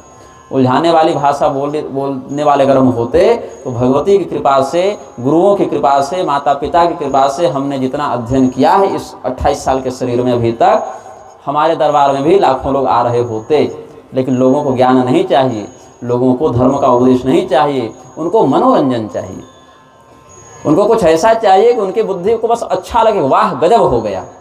तो इससे जीवन का संभव नहीं है संचालन। क्योंकि आपकी उम्र कितनी है, 50-60 साल मान लीजिए आप आयु है, 10-20-30 साल और जिएंगे, उसके बाद भी ये संसार रहेगा किसी और पीढ़ी के माध्यम से। आप नहीं होंगे इस रूप में, ये संसार रहेगा। तब भी घटनाएं विविध प्रकार की घटित होंगी और तब भी सुखी होंगे लोग, तब भी दुखी होंगे लोग। इसी में से अपना कैसे कल्याण करना है, ध्यान इस पर लगाइए।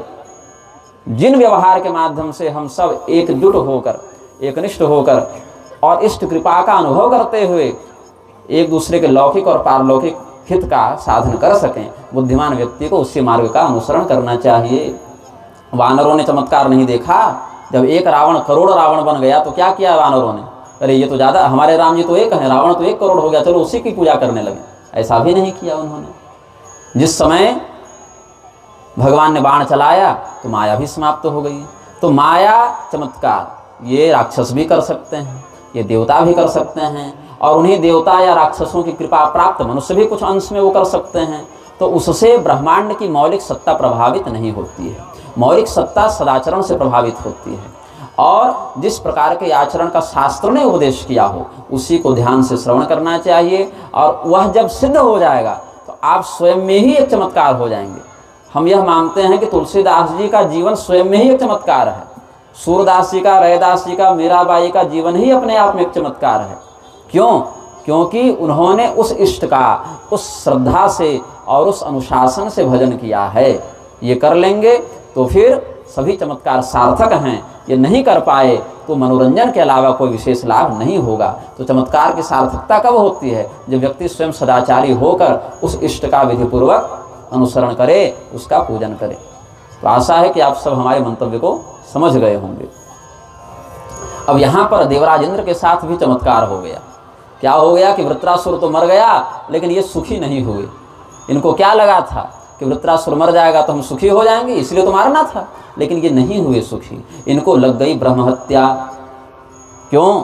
ब्राह्मण देवता अग्नि और ब्राह्मण देवता त्वष्टा के संयोग से उसका जन्म हुआ था। तस्मात् जातिस्तु जन्मना, इस नियम से वृत्रासुर को मारने के बाद इंद्र को लग गई ब्रह्म हत्या।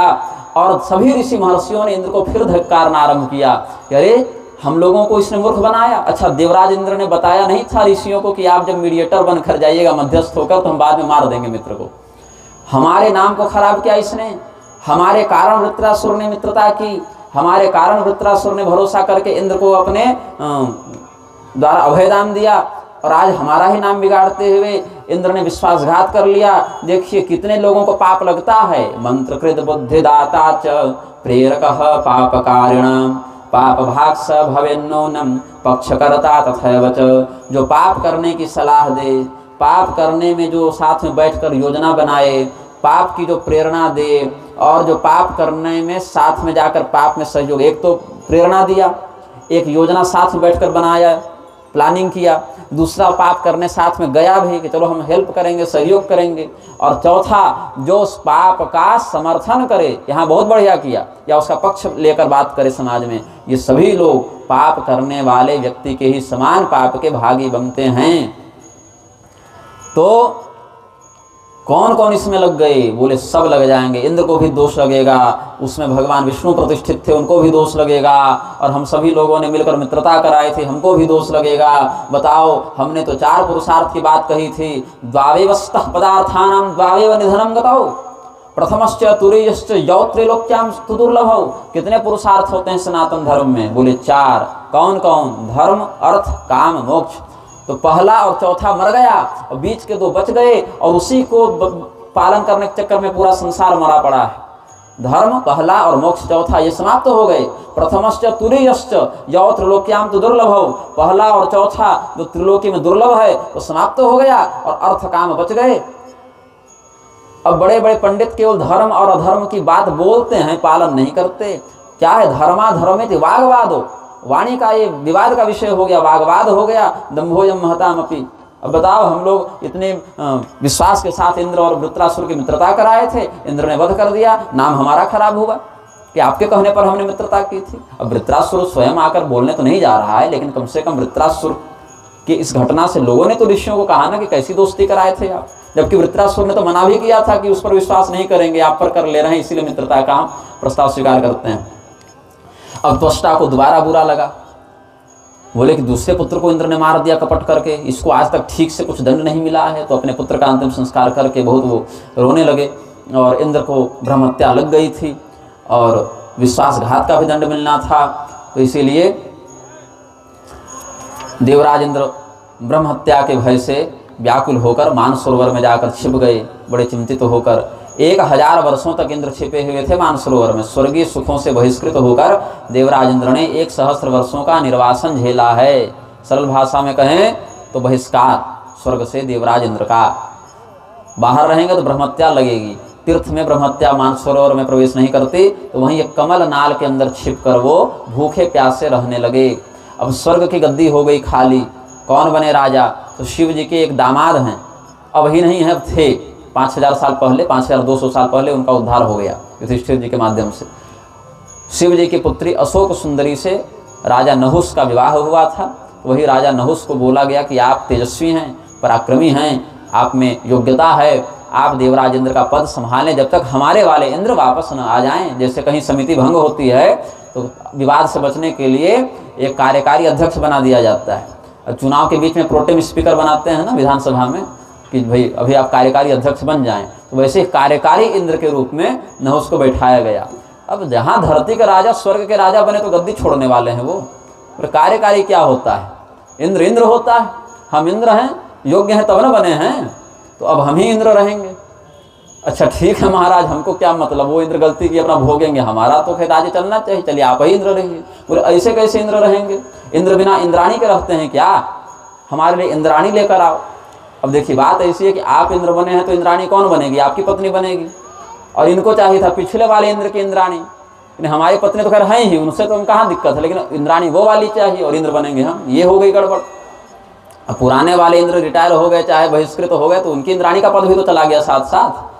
बोले नहीं, तो पिछले इंद्राणी के पास इनका जब मन आसक्त हो गया तो कहा गया कि अभी इंद्र हम हैं, और इंद्राणी का संबंध पति पत्नी का नहीं है, राजा और संपदा का है। इसलिए राजा के नाते स्वर्ग की जितनी संपदा है उसका हम उपभोग करने का अधिकार रखते हैं, जिसमें इंद्राणी भी संपदा के रूप में सम्मिलित है। ऐसा उन्होंने नियम बना दिया।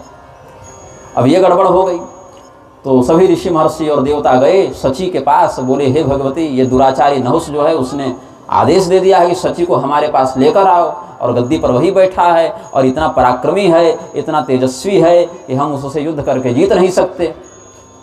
तो क्या करना है बताइए, अब आपका सम्मान खतरे में है। तो उन्होंने गुरु जी से पूछा, रक्षमाम नहुषाद ब्रह्मस्तवामि शरणं गता।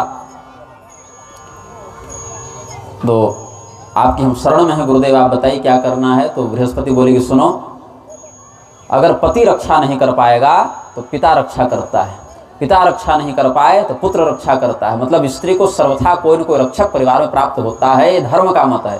कानून तो सबको एकल कर दिया है, पहले परिवार को तोड़ा, पहले संयुक्त परिवार को तोड़ा। कहा कह रहे कि आप चाचा और ताऊ और सब 7-8 लोग एक साथ रहते हो, एक पति पत्नी और 2 बच्चे, यही परिवार होता है। छोटा परिवार सुखी परिवार, छोटा परिवार सुखी परिवार नहीं, छोटा परिवार दुखी परिवार। कि समय आने पर आप कहीं जा नहीं सकते घर छोड़कर, अरे पत्नी अकेली रह जाएगी, बच्चा अकेला रह जाएगा, बीमार पड़ गए तब भी काम करना है। बड़े परिवार में ठीक है झगड़े फिर भी होते थे, लेकिन एक दूसरे का साथ देकर ज़्यादा अच्छे तरीके से व्यवस्थित रूप से नहीं हो जाता था। झगड़े नहीं हो रहे हैं अभी, बच्चे न हो, केवल पति पत्नी हो, तब भी तलाक का केस और घरेलू प्रताड़ना केस करके लड़ाई मरेंगे। लड़ाई यहाँ होती है, संख्या से लड़ाई थोड़े होती है।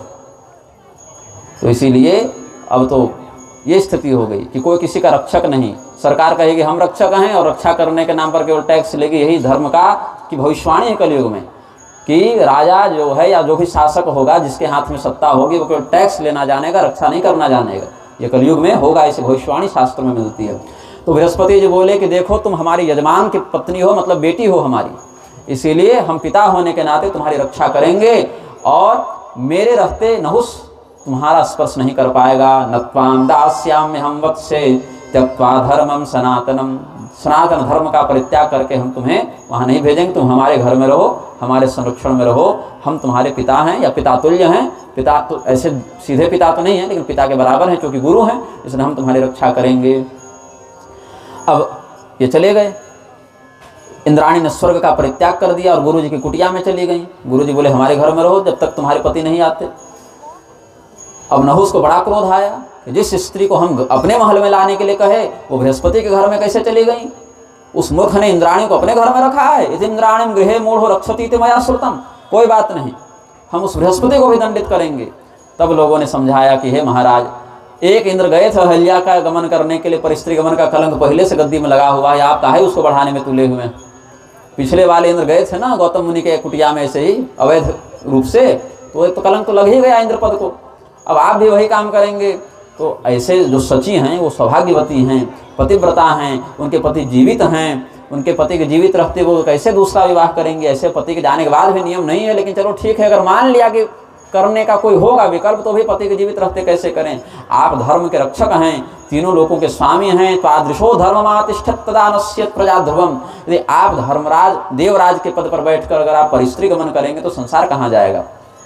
दूसरी बात, राजा को सदाचारी होना चाहिए, क्योंकि राजा कालस्य कारणम। राजा अगर पापी हो जाए ना तो सत्य युग में भी कलयुग के समान संक्रमण कर देगा, और राजा अगर धार्मिक हो जाए तो कलयुग में भी सत्युग के समान लोगों को धार्मिक बना देगा, नहीं बनेगा तो पीटेगा, दंडित करेगा। तो राजा बहुत हद तक युग को अपने स्वभाव के आधार पर प्रभावित करता है। इसीलिए महाराज आपको शिष्टाचार सदाचार के अनुसार रहना चाहिए। और रही बात स्त्री सुख की, तो इंद्र के लिए बहुत सी अप्सराएं उपलब्ध हैं, उसके लिए आपको कोई पाप करके पिछले इंद्र की पत्नी का ही अधिग्रहण करना अनिवार्य नहीं है, यह भी कह दिया। फिर कहा कि अच्छा, अगर आपको वही सची ही चाहिए, उसी से प्रेम है, तो यह भी बात है कि प्रेम वहीं सफल होता है जहाँ दोनों की ओर से समान आकर्षण की स्थिति हो। आप तो प्रेम करते हैं लेकिन उधर से वैसा व्यवहार नहीं है, तो एक प्रेम करे और दूसरा प्रेम न करे, ऐसी स्थिति में प्रेम नहीं होता, व्यभिचार होता है या बलात्कार होता है। तो राजा को बलात्कारी नहीं होना चाहिए, यह भी एक दोष है। इसलिए सात्विक बुद्धि का आश्रय लीजिए। इंद्र जैसे श्रेष्ठ पद पर बैठकर आपको ऐसी दुर्बुद्धि का प्रदर्शन नहीं करना चाहिए।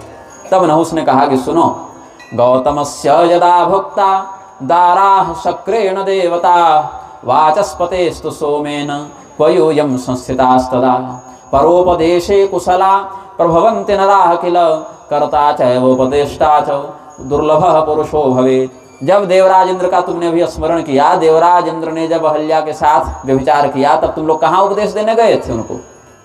जब चंद्रमा ने बृहस्पति की पत्नी का अपहरण किया, तब तुम लोग कहाँ उपदेश देने गए थे। आज हम पृथ्वी से आ गए, तुमको बाहरी समझते हो, उपदेश देने की बात करते हो, और तुम्हारे अपने मंडल में अधर्म होता है कि नहीं बताओ। इसीलिए दूसरे को उपदेश देना सरल है देवताओं, जो स्वयं उस उपदेश को अपने ऊपर लागू करके पालन करे, ऐसा व्यक्ति दुर्लभ होता है। इसीलिए ये सब उपदेश हमको मत दो, जो हमारा आदेश है उसका पालन करो। उपदेश नहीं, उपदेश से नहीं आदेश से राज्य चलेगा। तो सब देवता फिर बृहस्पति के पास गए कि हे प्रभु, हम लोगों के ऊपर 24 घंटे का अल्टीमेटम हो गया कि आज ही वो हमको बृहस्पति के घर से निकाल कर लाओ, मेरे घर में पहुंचाओ, नहीं तो हम सबके वध का निमित्त बन जाएंगे, हम अकेले सबको मार देंगे, और वो बहुत तेजस्वी है, मार भी सकता है।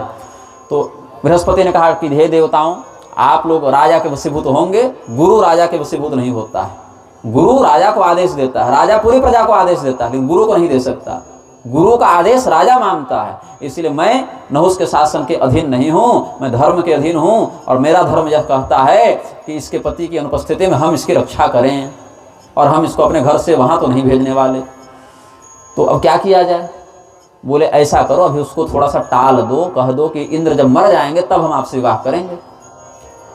अब इंद्र मरे हैं कि जिंदा हैं ये पता नहीं है, तो इंद्र की खोज होनी चाहिए। पहले पता करो कि इंद्र कहाँ गए और कैसी स्थिति में है, जिंदा है कि मर गए, ये पता चले तो एक बार हम जान जाए कि मेरे पति मर गए, तब हम आपसे विवाह का विचार करेंगे। अभी टालने के लिए कह दो। तो कहा कि ठीक है, लेकिन ये बात हम लोग कहेंगे तो वो नहीं मानेगा, आपको स्वयं चलकर कहना पड़ेगा। तो सची गई और बोली, हे महाराज, जो आप देवराज के पद पर हैं नहुष, हम आपको कहते हैं कि आप कुछ समय तक धैर्य धारण करें, आप हमारे पति की खोज कराएं। अगर हमारे पति मर गए होंगे तो हम आपसे विवाह करने का विचार करेंगे, तब तक के लिए आप क्षमा कीजिए। तो उसने कहा अच्छा चलो ठीक है, ऐसा ही हो। अब सभी लोग देवताओं के साथ मिलकर खोजने लगे। पहले वैकुंठ गए, बोले प्रभु ये बताइए इंद्र मिलेंगे कहाँ? तो कहा मानसरोवर में है।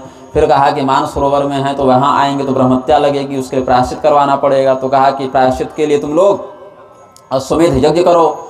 अश्वमेध यज्ञ के बाद वो फिर इंद्र के पद के अधिकारी भी हो जाएंगे। और फिर जगदम्बिका का अम्बा यज्ञ करना अश्वमेध के ही उपभोक्त्री के रूप में, तो भगवती की कृपा से इंद्र शुद्ध हो जाएंगे और उन्हीं की माया से नहुष मोहित हो जाएंगे। तो अंततः यही किया गया, यज्ञ किया गया। और फिर भगवती की कृपा से सची को इंद्र मिले भी। और इधर नहुष के साथ क्या हुआ? नहुष को कहा सची ने कि हम आपसे विवाह करेंगे, अब आप बारात लेकर आइए। तो बारात में क्या होगा? ऐसे वाहन पर आप आइए जिस पर आज से पहले कोई न बैठा हो। तो सप्तर्षियों को कहा गया कि आप पालकी ढोइए, क्योंकि इस ऋषियों के माथे पर कोई नहीं बैठा था। बाकी तो हाथी, घोड़ा, गरुड़, सिंह, बैल सब किसी न किसी देवता के अधिकार में कभी न कभी थे, लेकिन ऋषि महर्षियों को कहा गया कि तुम पालकी ढोवो, ये साहस किसी का नहीं हुआ था। तो इसीलिए कहा कि ठीक है, शिविका मतलब पालकी ऐसी हो जिसमें ऋषि महर्षि लगे हुए हों। तो सत्यमुक्तम त्वया तन्वे वाहनम रुचिरम मम करिष्यामि सुकेशाम ते वचनम तव सर्वथा। इंद्र के पद पर बैठे नहुष ने आदेश दे दिया कि सभी ऋषि हमारी पालकी ढोएंगे और हमको सची के घर तक पहुंचाएंगे, तो बारात हम लेकर जाएंगे, विवाह करके आएंगे। तो यही हुआ। अंततः सभी ऋषि महर्षि को अपमान तो लगा, लेकिन सोचे कि अब इससे छुटकारा पाने का यही उपाय है। इतना पापी हो गया है, गद्दी का अभिमान इतना हो गया है कि अगर एक क्षण और ये इंद्र के पद पर रहा तो अपने घमंड में पता नहीं किसके साथ क्या करता फिरेगा। इसीलिए थोड़ी देर के लिए तिरस्कार सह लो। हम लोगों ने भी तो वृत्रासुर के साथ मित्रता कराकर पाप में भागीदारी दी है ना, तो थोड़ा अपना भी सम्मान जाएगा समाज में, जाएगा तो जाएगा, लेकिन हमेशा के लिए इससे छुटकारा मिल जाएगा। तो ऋषि महर्षि बैठे, कहीं बैठ जाइए महाराज, पालकी ढोकर बड़ी धीरे धीरे जा रहे थे। एक कोस जाने में कई घंटे लगा रहे हैं ये।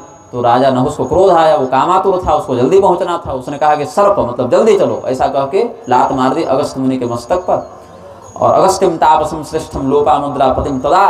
बोले अगस्त मुनि जो वातापी राक्षस को खा गए, ऋषि महर्षि तो भस्म करते थे मानिए, तो खा गए, अगस्त मुनि समुद्र पी गए।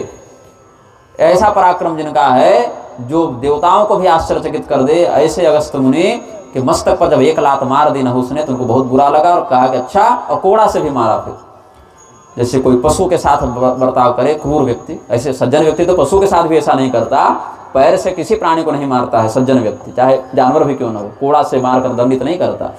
लेकिन ये ऋषि महर्षियों के साथ जब ऐसा कर पाए तो कहे हे दुराचारी, सर्प कहते हो मुझे कि जल्दी चलो, संस्कृत में अपसर्प, सर्प ऐसे जल्दी का चलो के अर्थ में।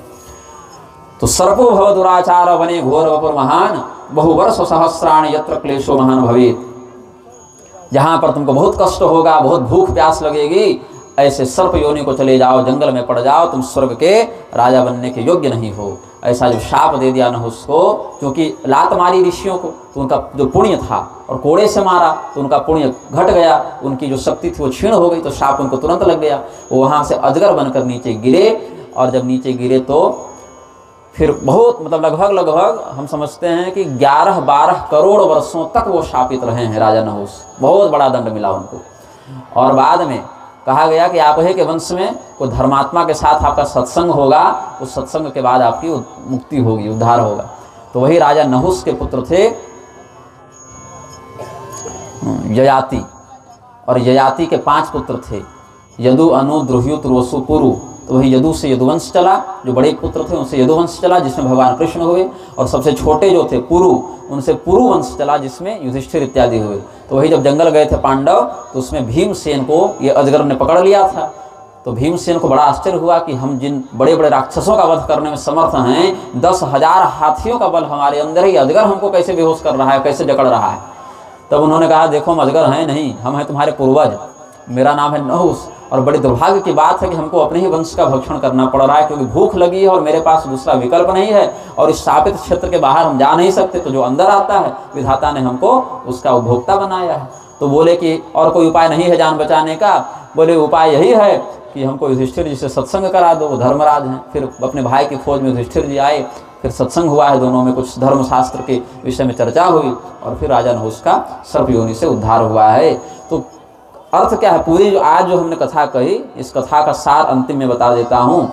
यादृशं कुरुते कर्म तादृशं फलमाप्नुयात्, अवश्यमेव भोक्तव्यं कृतं कर्म शुभाशुभम्। आप मनुष्य हों, चाहे ऋषि हों, चाहे देवता हों, चाहे राक्षस हों, आपका कर्म ही यह तय करेगा कि आपको सुख मिलेगा कि दुख मिलेगा, कि आपकी सम्मान की वृद्धि होगी कि आपका अपमान होगा। जो भी जड़ चेतन हो, जड़ को तो फिर भी अनुभव नहीं होगा। मान लीजिए बोल की भाषा में हमने कह दिया, कीट से ब्रह्मा पर्यंत या त्रिदेव में भी जब लीला का हम अवलोकन करेंगे तो उनके कृत्य ही उनकी भवितव्यता का निर्धारण करते हैं कि आपने जो किया है उसको आप ही भोगेंगे, दूसरा हिस्सेदार नहीं बनने आएगा। पुण्य में कदाचित आ भी जाए बनने, लेकिन पाप में कोई ऐसा नहीं होता।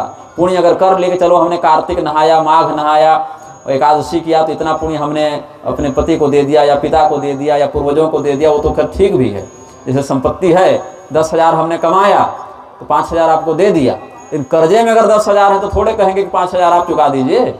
तो पाप का बंटवारा नहीं होता, पुण्य का तो चलो फिर एक बार हो भी जाता है। और अगर आपने अपना किया पुण्य किसी और को दे दिया, उस पुण्यदान का भी अलग से पुण्य प्राप्त होता है। तो कुल मिलाकर आपका और भी बढ़ेगा, अभ्युदय होगा।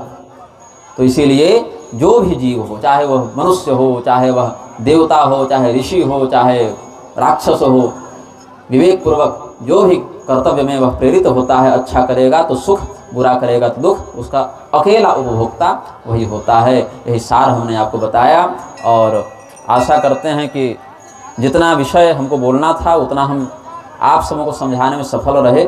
नहीं रहे तो फिर आप, ये रिकॉर्डिंग हो ही रही है, जिनके पास मोबाइल इत्यादि वो बार बार सुनकर और इस विषय को समझ लेंगे। और हमारे कहे प्रवचन के अंतर्गत अगर कोई विषय समझ में नहीं आया हो तो ब्रह्मानंद जी को पकड़िएगा और फिर प्रश्न भिजवाइएगा कि आपने इस दिन की कथा में इतने मिनट पर यह बात कही थी जो हमको समझ में नहीं आई थी। तो ये नहीं कि मैं दक्षिणा लेकर भूल जाऊंगा आप लोगों को, आगे भी सेवा जारी रहेगी अगर धर्म का विषय हो तब। तो बाकी समाज में कहाँ क्या हो रहा है नहीं हो रहा, ब्रह्मांड में बहुत सी घटनाएं रोज घटित होती हैं, वो तो नहीं, जो शास्त्र से जुड़ी हुई बातें हो, जिसको हमने यहाँ कहा हो और आपको समझने में कठिनाई हुई हो, उसको हम जब तक हम जीवित रहेंगे और जब तक आपके प्रश्न का ठीक से समाधान आपको प्राप्त न हो जाए तब तक हम आगे भी बताते रहेंगे। आप सबों का मंगल हो और आप सबों के यश, धर्म और स्वास्थ्य की वृद्धि हो, इस सत्कामना के साथ हम इस वक्तव्य को पूर्ण करते हैं। प्रेम से बोलिए आनंद कंद भगवान की जय। भगवान नाम संकीर्तन करें, अभी नाम संकीर्तन करा देते हैं और फिर आप लोग अपना भंडारी इत्यादि में लगिएगा।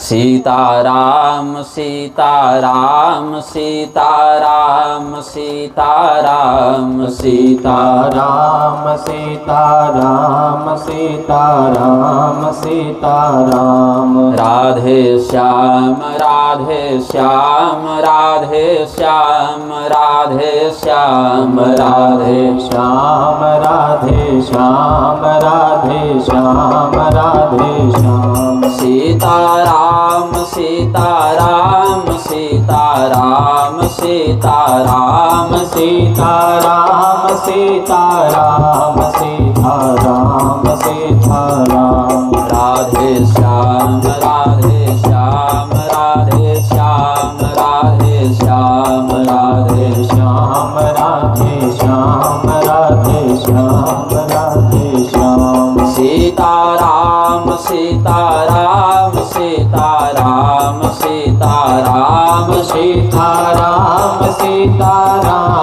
सीताराम सीताराम राधे श्याम राधे श्याम राधे श्याम राधे श्याम राधे श्याम राधे श्याम राधे श्याम राधे श्याम सीताराम सीताराम सीताराम सीताराम सीताराम सीताराम सीताराम। राधे श्याम राधे श्याम राधे श्याम राधे श्याम राधे श्याम राधे श्याम राधे श्याम राधे श्याम।